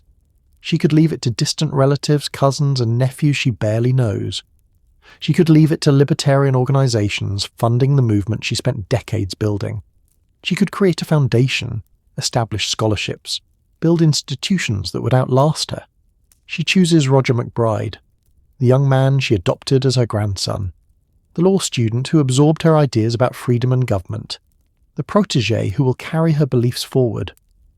Rose makes Roger her heir, knowing that the Little House royalties will fund his political career, will allow him to run for office as a libertarian, will give him the financial independence to promote the ideas she taught him. It's a calculated decision. Rose is using Laura's literary success to shape American politics decades into the future. When Roger runs for president on the Libertarian Party ticket in 1976, 8 years after Rose's death, he's funded by the royalties from books about pioneer families written in the 1930s. It's an extraordinary chain of influence stretching across generations. But in 1965, Rose does something that proves she's not ready to settle into elderly retirement. She's 78 years old. Most 78-year-olds are slowing down, dealing with health problems, accepting the limitations of age. Rose apparently doesn't believe in limitations. Woman's Day magazine approaches her with an assignment. They want her to go to Vietnam. The Vietnam War is escalating. American troops are flooding into Southeast Asia. The war is becoming the defining issue of the 1960s, and Woman's Day wants Rose Wilder Lane, age 78, to go to Saigon and write about it. Rose says yes. She flies to Vietnam in 1965. She's not embedded with combat troops, not facing direct danger, but she's there, in Saigon, in a war zone, at 78 years old. She interviews soldiers, she talks to civilians, she observes conditions, she writes articles supporting American intervention, arguing that the war is about defending freedom against communist tyranny. Her articles are published in Woman's Day, read by hundreds of thousands of American women. Rose becomes, by default, the oldest female war correspondent in American history. Nobody older has done this. Nobody thought it was possible. But Rose proves that age is a number, not a limit. That a woman in her late 70s can still travel, still report, still work, still contribute. She comes back to Danbury energized. She starts planning another trip to Vietnam, and then another. She wants to go back, she wants to keep reporting, she wants to witness history, to write about it, to make sense of it for readers back home. This is what she's always done, from San Francisco in 1915 to Europe after World War I to Albania in the 1920s to Vietnam now. She's a witness, a journalist, someone who goes to where history is happening and writes it down. The years pass. 1966, 1967, 1968. Rose is in her 80s now, still writing, still corresponding with libertarian networks, still living in Danbury, still planning trips. She's outlived almost everyone from her early life. Her parents are dead. Her ex-husband is dead. Many of her contemporaries, the writers and journalists she worked with in the 1920s and 30s, are dead. But Rose is still here, still working, still engaged with the world. In October of 1968, Rose starts planning her next trip. Not just Vietnam this time. She's planning a 3-year world tour, reporting from multiple countries, writing about global politics and culture for Woman's Day. She's 81 years old and planning 3 years of international travel and journalism. It's ambitious. It's extraordinary. It's exactly who Rose has always been. She books her flight. She prepares her itinerary. She packs her passport. Everything is ready. The flight leaves in 2 days. On October 30th, 1968, Rose goes to bed in her Danbury home. She's excited. She's ready. She's about to embark on the greatest adventure of her elderly years. She never wakes up. On the morning of October 30th, a neighbour finds Rose dead in her bed. Natural causes, a cardiac event, probably painless, certainly quick. She died in her sleep. She was 81 years old. Her suitcase was packed. Her passport was on the nightstand. Her flight to begin the 3-year world tour was scheduled to leave the next day. The timing is almost too perfect to believe. Rose Wilder Lane, the woman who spent her entire life moving, working, travelling, fighting, writing, building, didn't die slowly, didn't decline into helplessness, didn't spend years in a nursing home or hospital. She died active, engaged, planning her next adventure. She died on the eve of departure, literally hours before the journey would have begun. It's the ending she would have chosen if endings could be chosen. No long goodbye, no gradual fading, no loss of independence or capacity. One moment she's planning the future. The next moment she's gone. Rose is buried in Mansfield, Missouri, next to her parents on Rocky Ridge Farm. The same farm where she rewrote her mother's childhood, where the Little House books were created, where the collaboration that changed American literature happened. She's home. Finally. Permanently. Her obituaries mention her novels, her journalism, her libertarian philosophy. They mention that she was Laura Ingalls Wilder's daughter, though they still don't reveal the full extent of her role in creating the Little House books. That truth will stay hidden for another 25 years, until scholars start examining the manuscripts, reading the letters, uncovering the evidence of the collaboration. Roger McBride inherits the Little House estate as Rose planned. He uses the royalties to fund his political career, running for president on the Libertarian Party ticket in 1976. He doesn't win. Libertarians rarely win elections, but he spreads Rose's ideas to millions of Americans. He keeps her philosophy alive. He honours her legacy in the way she wanted. The Little House books keep selling. New generations discover them. The television series premieres in 1974, 6 years after Rose's death, and runs for 9 seasons. The books become even more popular, even more culturally influential. Laura Ingalls Wilder becomes a household name, an American icon, and Rose remains in the shadows, but shadows aren't always powerless. Sometimes the hidden hand shapes things more effectively than the visible one. Rose spent her life proving that. She shaped American literature through books that carried her mother's name. She shaped American libertarianism through ideas that influenced thousands of thinkers. She shaped American culture through stories that taught children about self-reliance and freedom. And she did all of it from the shadows, hidden, invisible, the ghost behind every page, the secret collaborator, the woman who said no to government and yes to freedom, the radical who refused to pay taxes, the journalist who went to war zones in her 70s, the daughter who rewrote her mother's life and in doing so, wrote herself into American history. Rose Wilder Lane's name isn't as famous as her mother's. Her books aren't as widely read. Her face isn't as recognizable, but her influence is everywhere. In the Little House books that millions of children still read, in the libertarian movement that grew from ideas she helped develop, in the example of a woman who refused to accept limits, refused to cooperate with systems she considered wrong, refused to stop working until the very last moment of her very last day. She died with her passport packed, ready for the next adventure. That's how you leave this world when you've lived it on your own terms, not quietly fading, but planning, working, moving toward what comes next. Rose Wilder Lane lived 81 years and spent all of them fighting for her ideas, for her independence, for her vision of what America could be. And the story isn't over, because the Little House books are still being read. The libertarian movement is still growing, and eventually, inevitably, someone will discover the manuscripts. Someone will find the letters. Someone will uncover the truth about who really wrote those beloved books. And when that happens, Rose's name will finally emerge from the shadows, not to replace Laura's, but to stand alongside it. Two women, two writers, two very different people who created something together that neither could have created alone. That revelation is coming.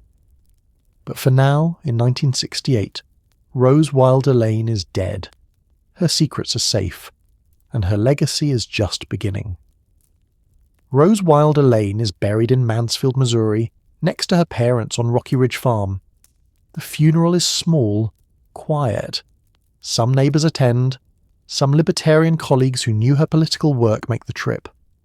Roger McBride is there, the man she adopted as her heir, the man who will inherit the Little House literary estate and all the royalties that come with it. The obituaries appear in newspapers across the country. The New York Times runs a notice. It mentions that Rose was a novelist and journalist. It mentions that she was the daughter of Laura Ingalls Wilder, author of the beloved Little House books. It mentions her libertarian philosophy and her remarkable trip to Vietnam at age 78. It's respectful, it's brief, and it completely misses the most important part of her story. Nobody mentions that Rose edited the Little House books. Nobody suggests she might have done more than casual proofreading. Nobody questions whether Laura wrote those books alone. The secret Rose kept for 36 years, from the first book's publication in 1932 until her death in 1968, stays buried with her. And for the next 25 years, it continues to stay buried. Rose's papers, thousands of documents, letters, diaries, manuscripts go to the Herbert Hoover Presidential Library in West Branch, Iowa. It's a prestigious archive. Herbert Hoover was president when Rose was at the height of her career in the 1920s. The library collects papers of significant Americans from that era, and Rose's extensive correspondence and writing make her papers valuable for researchers studying journalism, libertarian philosophy, and women's professional achievements. But the Little House connection? That's not what makes Rose's papers interesting to archivists in 1968. Rose is filed under journalist and political writer. Laura Ingalls Wilder is the famous one. Rose is just her daughter who had her own career. The archive catalogues Rose's letters to editors, her political essays, her novel manuscripts. But nobody's paying much attention to the folders containing correspondence with Laura or notes about pioneer stories. Laura's own papers are at the Laura Ingalls Wilder Home Association in Mansfield, Missouri. Rocky Ridge Farm has been turned into a museum. Tourists come to see where Laura lived, where she wrote the books, where the real-life pioneer woman spent her final years. The museum preserves Laura's handwritten manuscripts, the ones she created before sending them to Rose. But these manuscripts aren't displayed prominently. They're in storage. Visitors want to see Laura's desk, her kitchen, the places they recognise from the books. They're not asking to see drafts and revisions. The Little House books keep selling through the 1970s and 80s. A new generation of children discovers them. Parents who grew up reading the books buy them for their own children. Teachers assign them in schools. Librarians recommend them. The books have become American classics, part of the cultural fabric as familiar as Mark Twain or Louisa May Alcott. And then in 1974, something happens that makes the Little House phenomenon even bigger. NBC launches a television series called Little House on the Prairie. It's based loosely on Laura's books, starring Michael Landon as Pa and Melissa Gilbert as Laura. The show runs for 9 seasons, until 1983. Millions of Americans watch it every week. The show makes the Little House stories even more popular, even more embedded in American consciousness. Roger McBride, Rose's heir, who inherited the literary estate, is involved in the television production. He's making money from the show, from the books, from everything connected to the Little House brand. And he never mentions Rose's editorial role. He never suggests that the books people are watching adapted for television were heavily edited by Rose. The official story remains unchanged. Laura wrote the books based on her childhood memories. That's it. That's the whole story. Why doesn't Roger McBride reveal the truth?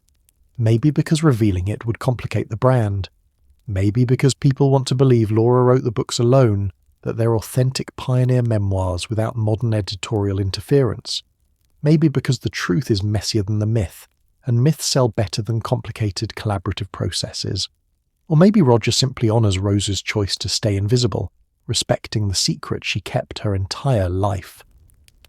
Through the 1970s and 80s, a few scholars occasionally notice something interesting. When they examine Laura's handwritten drafts at the Mansfield Museum, they see that Laura's original writing is different from the published books. The drafts are plainer, more straightforward, less polished. The published books have better pacing, more vivid descriptions, more emotional depth. So obviously Laura revised her own work, right? Obviously she improved her manuscripts before submitting them to the publisher. That's what all writers do. Nobody's looking closely enough to realise that the improvements aren't in Laura's handwriting. Nobody's comparing Laura's handwritten drafts to Rose's typed revisions carefully enough to see how extensive the changes are. Nobody's reading the hundreds of letters between mother and daughter discussing every scene, every character, every word choice. Those letters are sitting in archives, available to researchers, but nobody's researching that particular question. Because why would they? Laura Ingalls Wilder wrote the Little House books. Everyone knows that. Her name is on the covers. She received the awards, she did the interviews, she signed the contracts. The idea that someone else might have substantially edited or even co-written the books doesn't occur to anyone. It's not a question scholars are asking. And Rose isn't here to tell them differently. Rose took the secret to her grave, and for 25 years after her death, it stays there. The Little House books continue to shape American culture. They teach children about pioneer life, about self-reliance, about family values. They create a vision of American history that's powerful and appealing, a vision of families succeeding through their own efforts, of individuals carving out lives from wilderness through hard work and determination. The books become part of how Americans understand their own past, their own national character, and nobody knows that a professional writer in the 1930s shaped every page. Nobody knows that the voice readers love, the voice they think is Laura's authentic pioneer voice, was polished and structured and refined by a woman whose name appears nowhere in the books. Nobody knows that the greatest female literary collaboration in American history has been hidden in plain sight for half a century.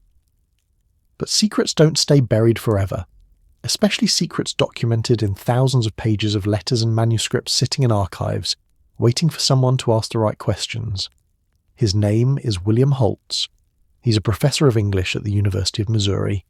In the late 1980s, he starts researching a biography of Rose Wilder Lane, not because of the Little House connection, because Rose was a significant American journalist and novelist in her own right, someone whose career deserved scholarly attention, a woman who travelled to Albania in the 1920s and wrote about it for major American magazines, a woman who interviewed Henry Ford and ghostwrote his biography, a woman who became one of the founding intellectuals of American libertarianism. That's the Rose Wilder Lane that William Holtz wants to document. He starts at the Herbert Hoover Presidential Library in West Branch, Iowa. That's where Rose's papers are archived. Thousands of documents, letters, diaries, manuscripts, financial records, correspondence with editors, politicians, fellow writers. It's a researcher's treasure trove. Holtz starts reading, and reading, and reading. He's looking for information about Rose's journalism career, her novels, her political philosophy.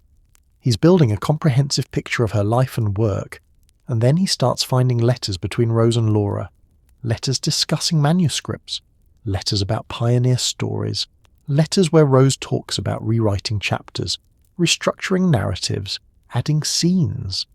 At first, Holtz assumes this is normal editing, a professional writer helping her amateur mother improve her work. Helpful advice from a daughter with publishing experience.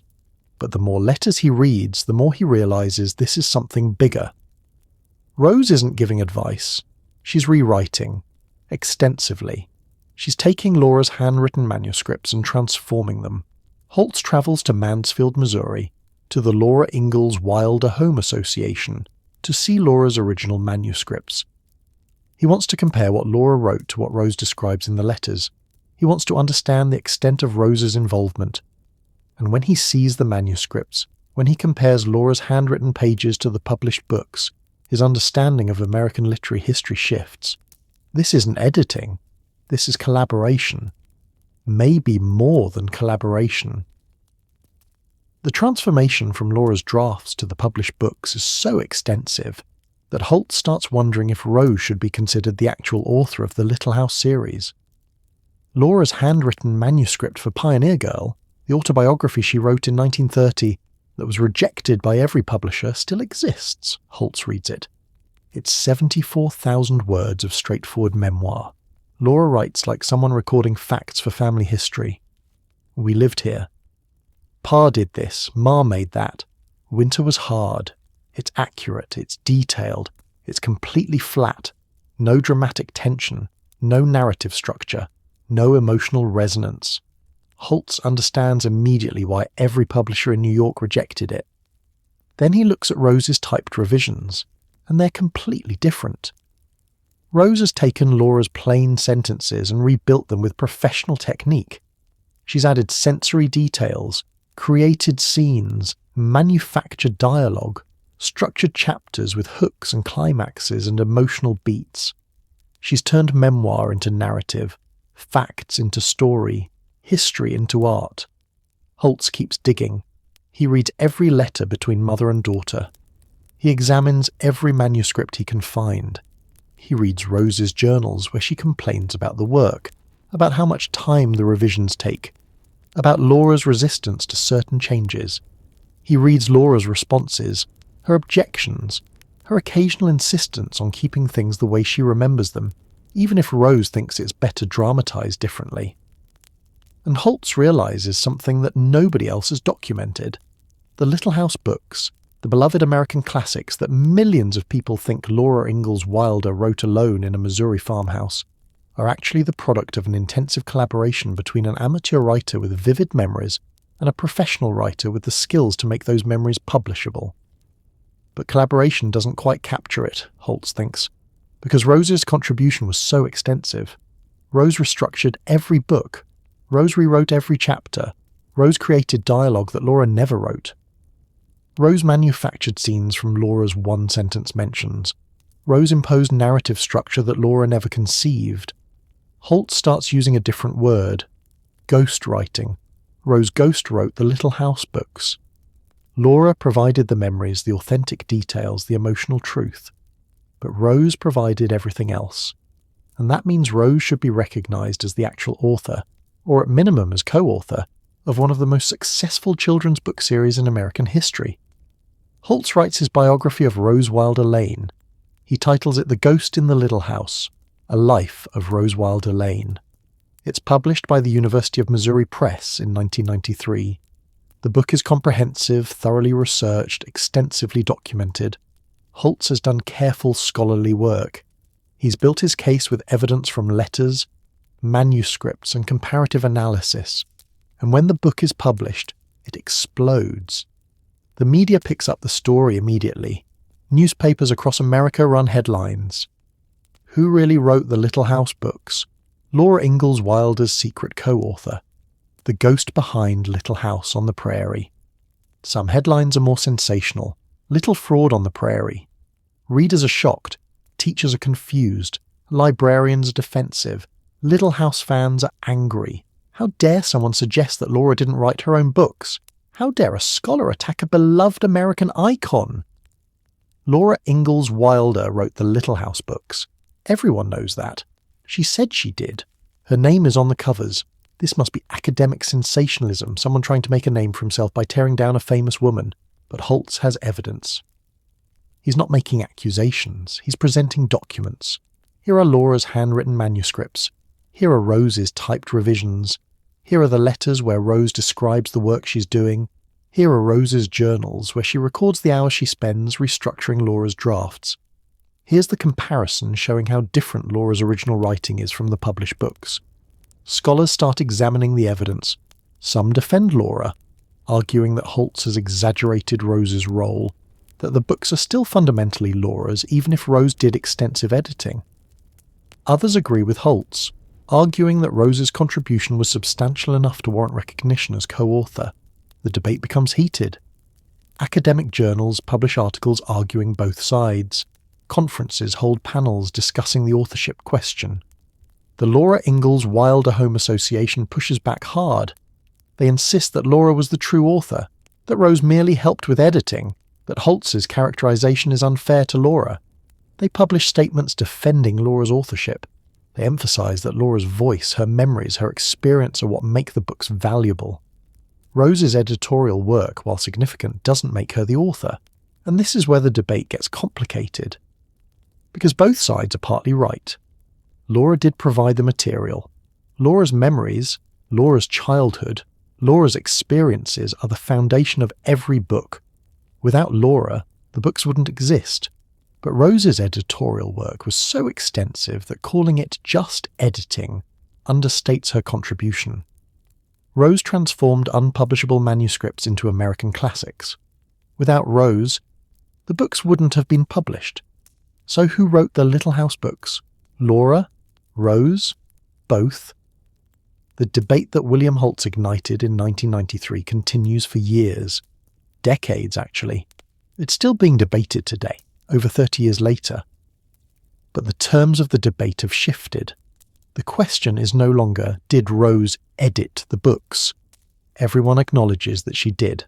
The question is, how much did Rose contribute, and does that contribution make her a co-author? In the years after Holtz's biography, more scholars start examining the Little House manuscripts. They get better access to the archives. They use more sophisticated analytical methods. They compare Laura's prose style in her private letters and journal entries to the prose style in the published books. They analyse sentence structure, word choice, narrative technique. And the evidence consistently shows that the published books are significantly more sophisticated than anything Laura wrote in other contexts. But they also find something else. They find evidence that Laura was actively involved in the editing process. Laura didn't just hand her manuscripts to Rose and accept whatever came back. Laura read Rose's revisions. Laura objected to changes she disagreed with. Laura insisted on keeping certain details accurate even if Rose thought dramatizing them differently would be better for the story. Laura had veto power. She used it. This leads to a new understanding, not ghostwriting, collaboration. Genuine collaboration between two women with different skills and different roles. Laura provided the memories, the authentic details, the emotional core. Rose provided the professional polish, the narrative structure, the publishability. Neither woman could have created the books alone. Together they created something that's lasted for 90 years and counting.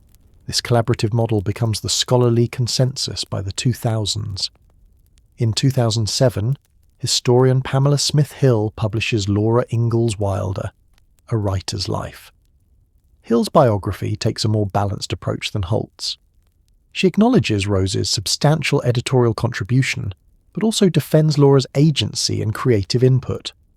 Hill describes the relationship as a true creative partnership, with each woman contributing essential elements. Then in 2014, something extraordinary happens. The original Pioneer Girl manuscript, the autobiography Laura wrote in 1930 that was rejected by publishers, is finally published. Pamela Smith Hill edits it, adding extensive annotations. For the first time, readers can see Laura's original writing without Rose's revisions. They can compare it to the published Little House books and see exactly what Rose changed. The publication of Pioneer Girl settles many arguments. Yes, Rose's editorial work was extensive. Yes, Laura's original manuscript is much plainer than the published books.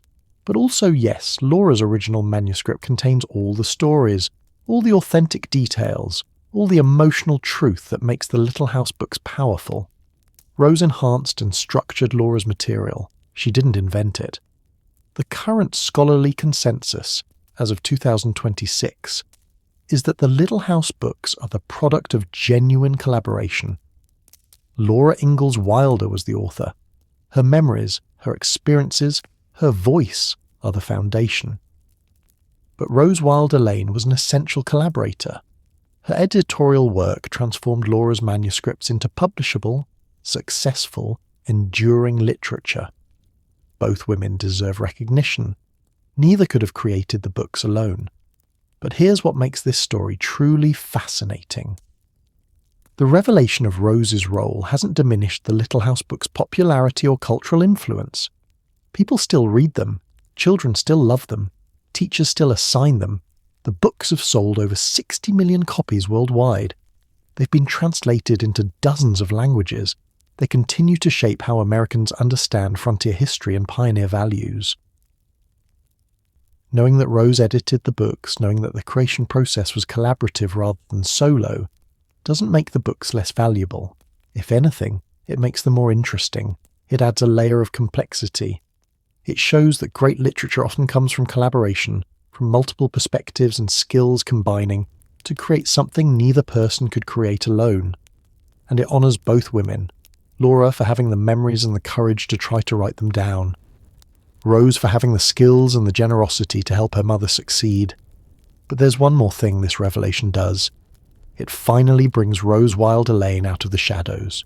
For 90 years, from 1932, when the first book was published, until 2022, when the full extent of her involvement became widely known, Rose was invisible. Her contribution was hidden.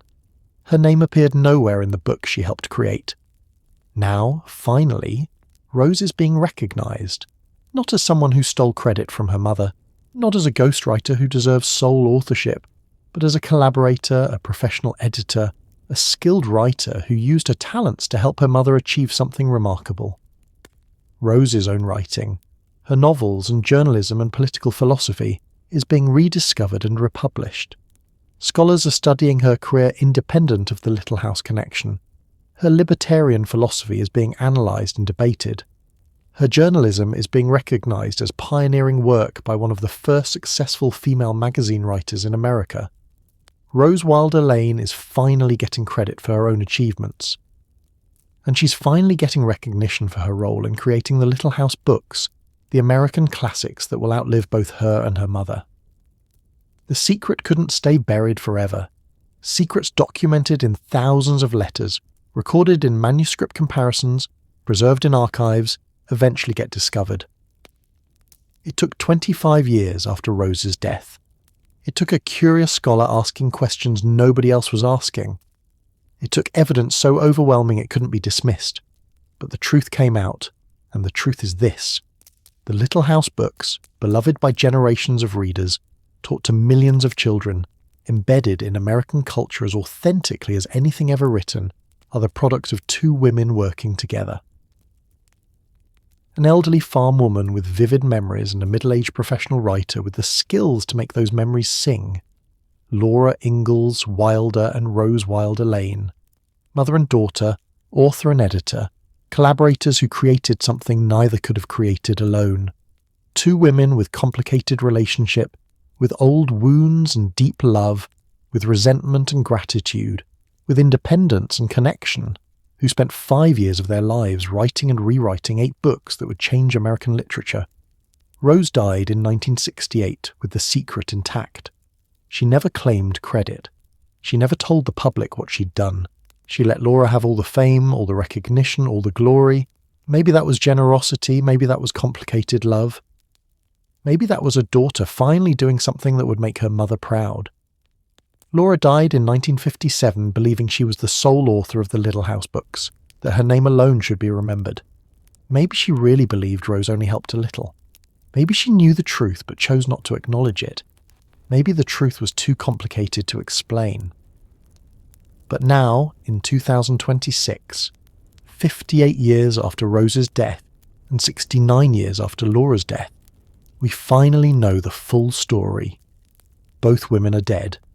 Both women left behind evidence, and that evidence tells us that American literature's most beloved pioneer stories were created by two women, working together, fighting over every word, creating something that has lasted 3 generations and will probably last 3 more. That's the real story of the Little House books, not one woman's authentic memoir, not one woman's ghost-written fiction, but 2 women's collaboration, complicated, messy, brilliant collaboration, the kind that creates something greater than either person could create alone, and maybe that's the most American story of all. Not rugged individualism, not one person succeeding alone, but people working together, combining different skills and perspectives, creating something remarkable through cooperation and conflict and compromise. Rose Wilder Lane spent her life fighting for individual liberty, arguing against collective action, celebrating self-reliance. But her greatest achievement was a collaboration. Her lasting legacy is something she created with another person, not alone. The irony is perfect, and the truth, finally revealed, is better than the myth ever was. Let's talk about something that might feel familiar. You've done work that nobody credited you for. Maybe you edited your husband's resume and he got the job. Maybe you planned the entire family reunion and your sister-in-law got thanked for hosting.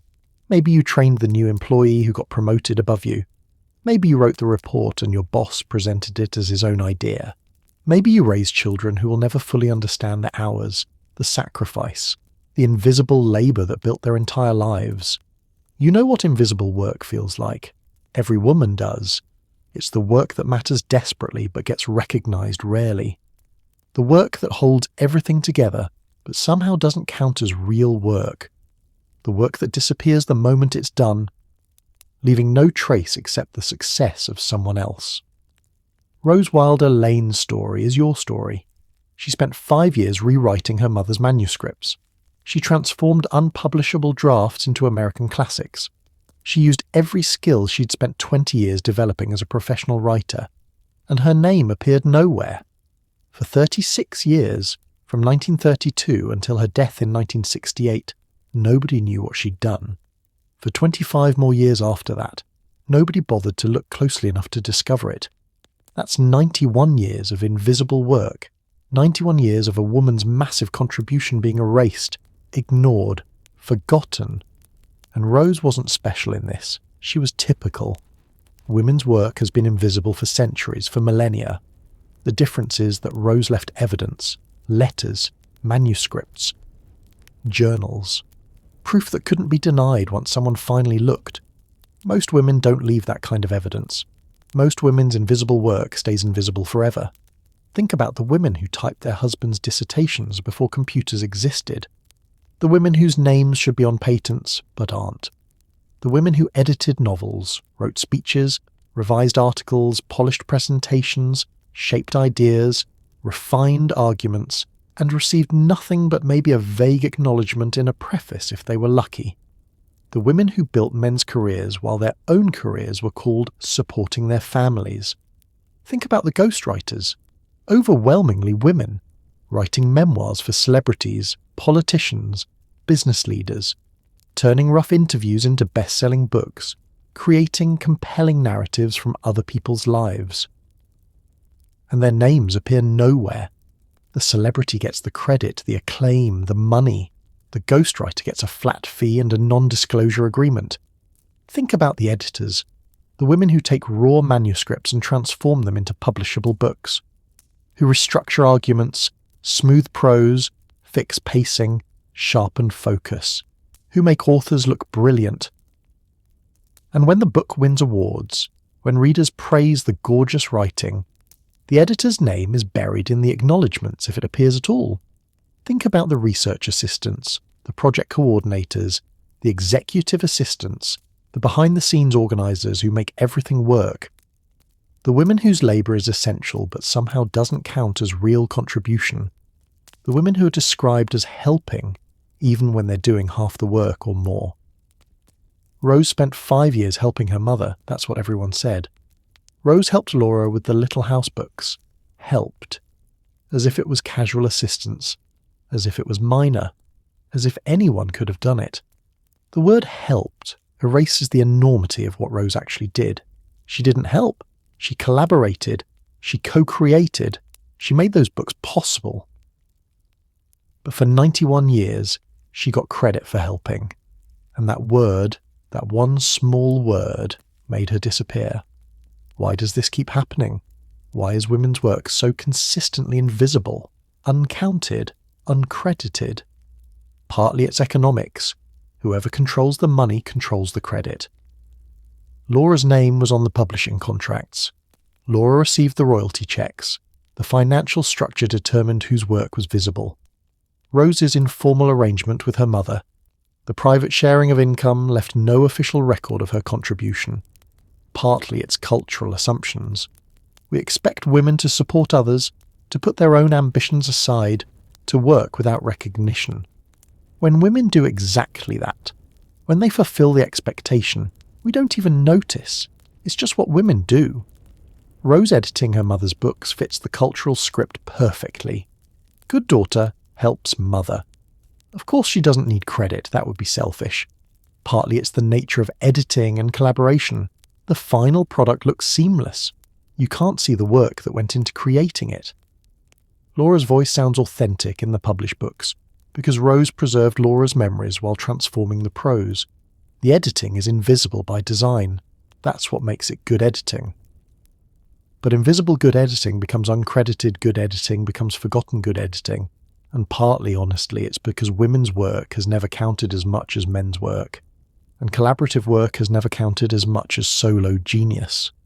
The myth of the lone creator, usually male, usually solitary, struggling alone to create masterpiece, that myth has dominated how we think about creative work for centuries. Collaboration doesn't fit the myth. Women supporting roles don't fit the myth, so they get written out of the story. But here's what Rose and Laura's story teaches us. The myth is wrong.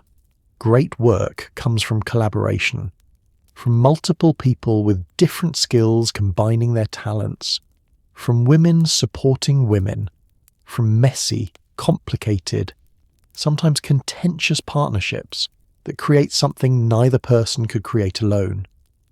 The Little House books wouldn't exist without Laura's memories.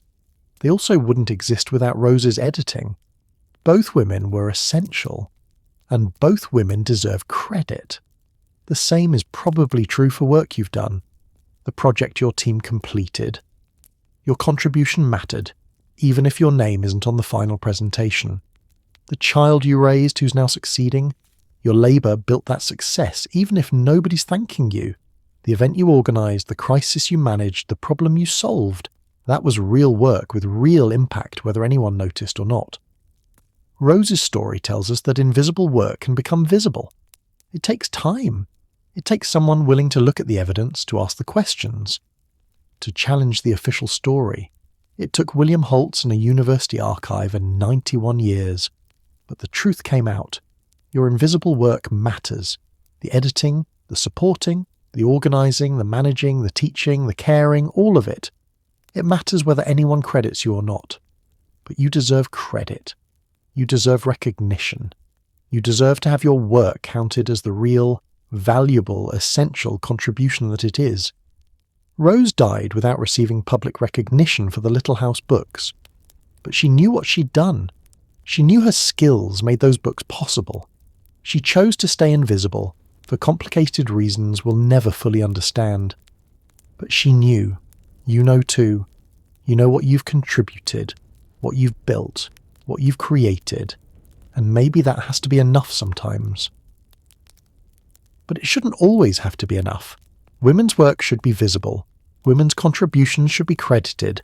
Women's labour should count. Rose's story is finally being told correctly.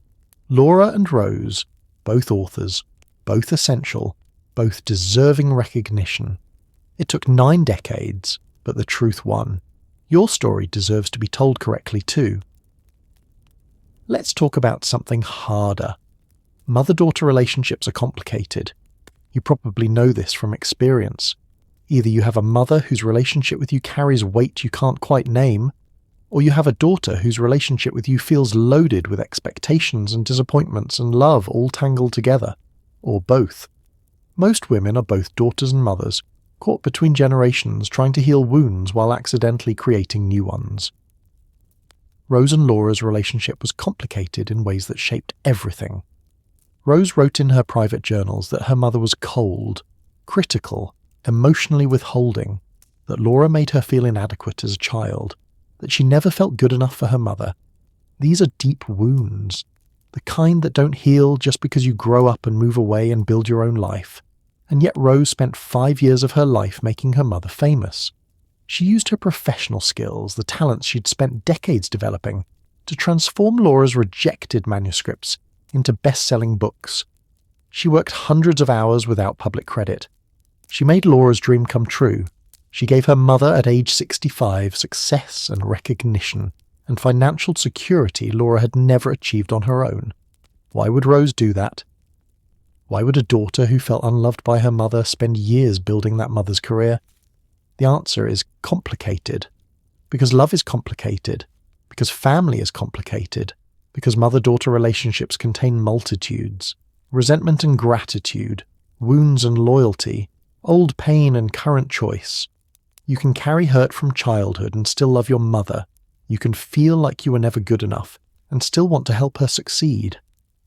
Rose's choice to collaborate with Laura, to stay invisible while making Laura visible, tells us something important about how women love each other across generations. It tells us that love doesn't always look like warmth. Sometimes love looks like service. Sometimes love looks like sacrifice. Sometimes love looks like using your talents to help someone succeed, even when they never quite appreciated those talents. Your relationship with your mother probably doesn't look like Rose and Laura's, but it probably contains some of the same complicated elements. The mother who criticised you, but also wanted the best for you. The mother who made you feel inadequate, but also gave you strength. The mother whose love came wrapped in expectations so heavy you still carry them. The mother you resent and miss and need and wish was different. The mother you're trying to forgive while also trying not to repeat her mistakes with your own children. Or maybe you're the mother. Maybe you're looking at your daughter and seeing the distance, the judgment, the hurt in her eyes, and wondering how you became the mother she's trying to recover from. Maybe you did your best and it wasn't enough. Maybe you loved her with everything you had and she still felt unloved. Maybe you're Laura, seeing yourself through Rose's eyes, and the reflection is painful. Rose and Laura never fully reconciled. They never had the conversation where Rose said, "You hurt me," and Laura said, "I'm sorry," and they both cried and healed. Those conversations rarely happen in real life the way they do in therapy sessions and Hallmark movies. Instead, Rose and Laura worked together. They collaborated. They built something, and maybe that was their reconciliation.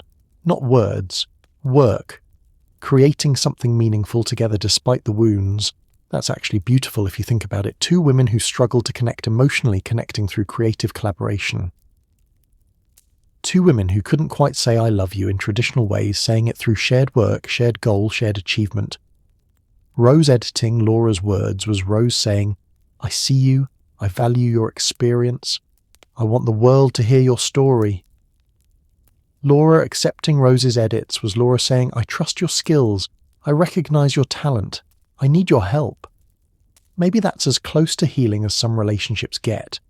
Not perfect understanding, not erased wounds, but working together anyway, building something together anyway, finding a way to love each other through contribution instead of through confession. The Little House books are Rose and Laura's shared legacy. 60 million copies sold, 94 years in print, multiple generations of readers, a television series that ran 9 seasons. An impact on American culture that can't be measured. That's what they built together. That's what their complicated, wounded, loyal, resentful, loving, difficult relationship created. And neither of them could have done it alone. Laura had the memories, but not the skills. Rose had the skills, but not the experience. Together they had both. Their differences, the very things that probably caused tension between them, became the elements that made the collaboration work. This is what women need to understand about collaboration. You don't have to be best friends to create something valuable together. You don't have to understand each other perfectly to combine your different strengths. You don't have to have a flawless relationship to build something that lasts. Rose and Laura prove that women can work together effectively even when the relationship is complicated, even when there are old wounds, even when love is tangled with resentment, even when understanding is incomplete. They prove that what you create together can be more important than what you feel about each other. This matters for mothers and daughters, but it also matters for all women working together, in offices, on projects, in businesses, in creative partnerships. Women are often told that collaboration requires friendship, that working relationships must be warm and supportive and emotionally close. Rose and Laura show that's not true. You can collaborate successfully with tension, with differences, with complicated feelings. What matters is mutual respect for each other's contributions and commitment to the shared goal. Rose respected Laura's authentic experiences even when she didn't feel emotionally close to her mother. Laura trusted Rose's professional judgment even when she didn't always understand her daughter's choices. That mutual respect, that recognition of each other's value, was enough to create something extraordinary. You might not have a perfect relationship with your mother. You might not be the perfect mother to your daughter. You might be carrying generational wounds that go back 3 or 4 generations, patterns of criticism and emotional distance that nobody knows how to break. That's painful. That's hard. That deserves acknowledgement. But it doesn't mean you can't create something meaningful together. It doesn't mean you can't find ways to show love through action even when words fail. It doesn't mean the relationship is worthless just because it's complicated. Rose and Laura's relationship was imperfect, but their collaboration was remarkable, and maybe that's the legacy that matters most. Not the hurt they carried, but what they built despite the hurt. Here we are at the end of Rose and Laura's story, but it's not really the end, is it? Because the Little House books are still being read. Children are still discovering them. Parents are still reading them aloud. Teachers are still assigning them. The television series is still streaming. The Farmhouse Museum in Mansfield, Missouri still welcomes visitors. The stories are still alive, still influencing how Americans understand their history, still shaping childhood imaginations. Rose died in 1968. Laura died in 1957. But their work outlived them. It's outlived their generation, their children's generation. It's reaching their great-great-grandchildren's generation now. That's legacy. That's what it means to create something that matters. And now, finally, both women are getting credit. Laura as the author, the woman whose life and memories form the foundation of every story. Rose as the essential collaborator, the professional writer whose skills transformed those memories into literature. Both names matter. Both contributions count. Both women deserve recognition. This matters beyond just correcting the historical record. This matters because how we tell Rose and Laura's story affects how we think about women's work, about collaboration, about what counts as authorship, about whose labour gets valued. For decades. The story was, Laura Ingalls Wilder wrote the Little House books. That story made Rose invisible. It erased her labour, her skill, her massive contribution.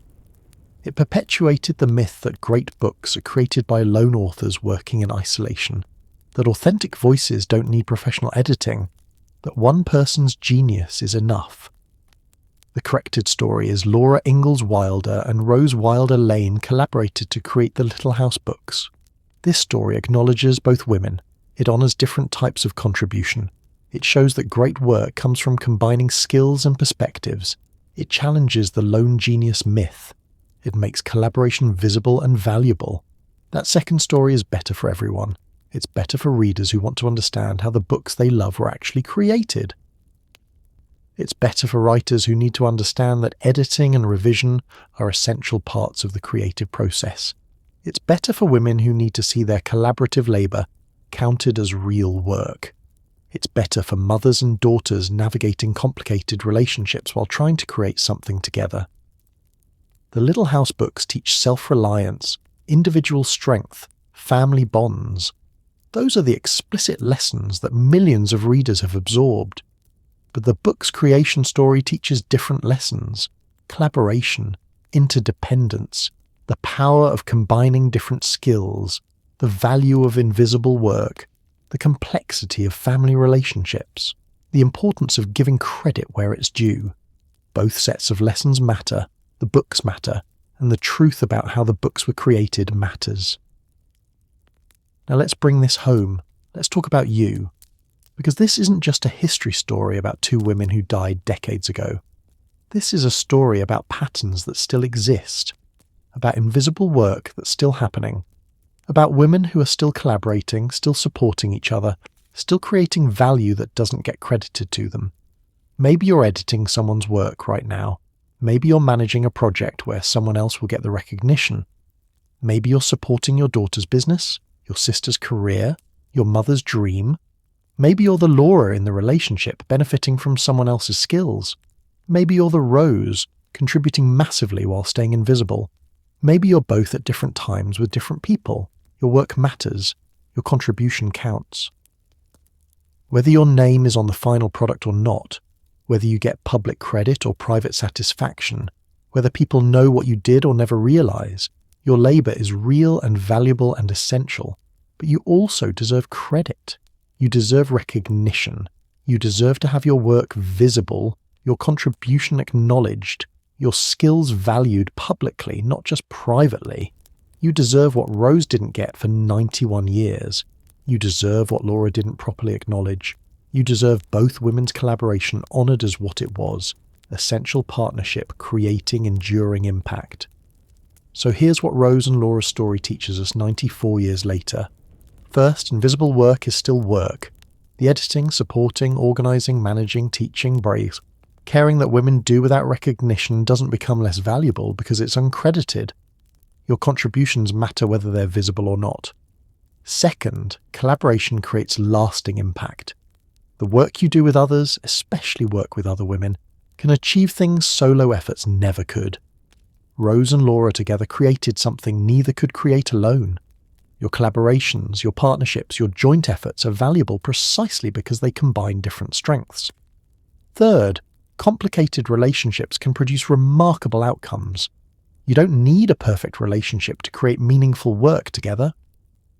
Rose and Laura's wounds didn't prevent their collaboration.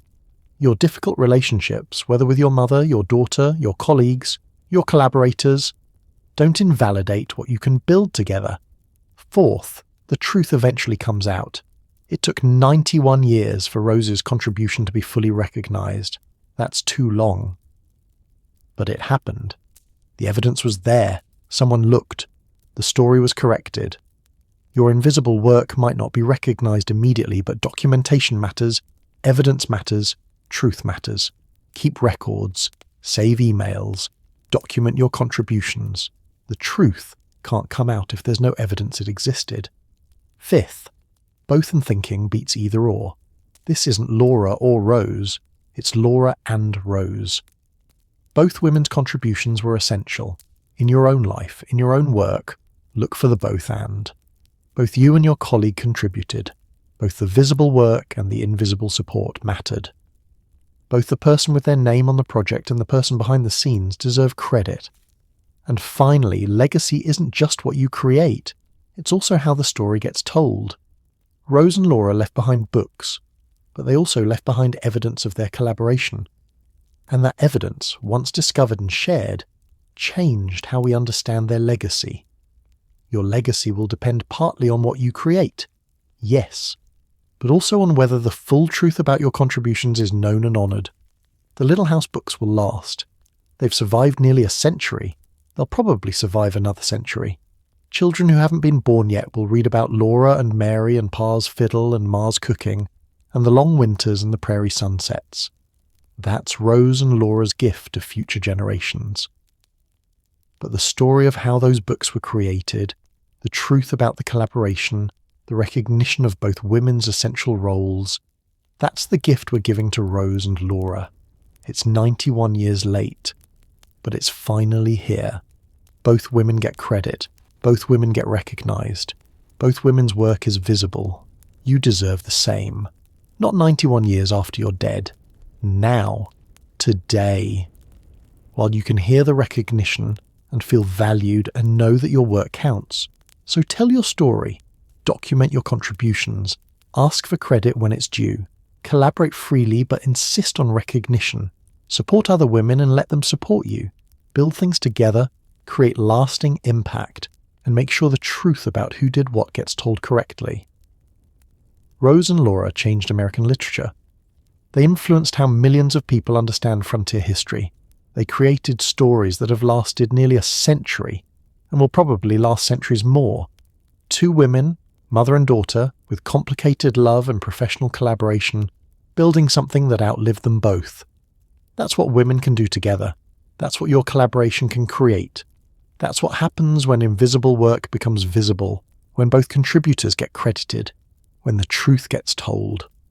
Rose and Laura's story is finally being told correctly. Make sure yours is too.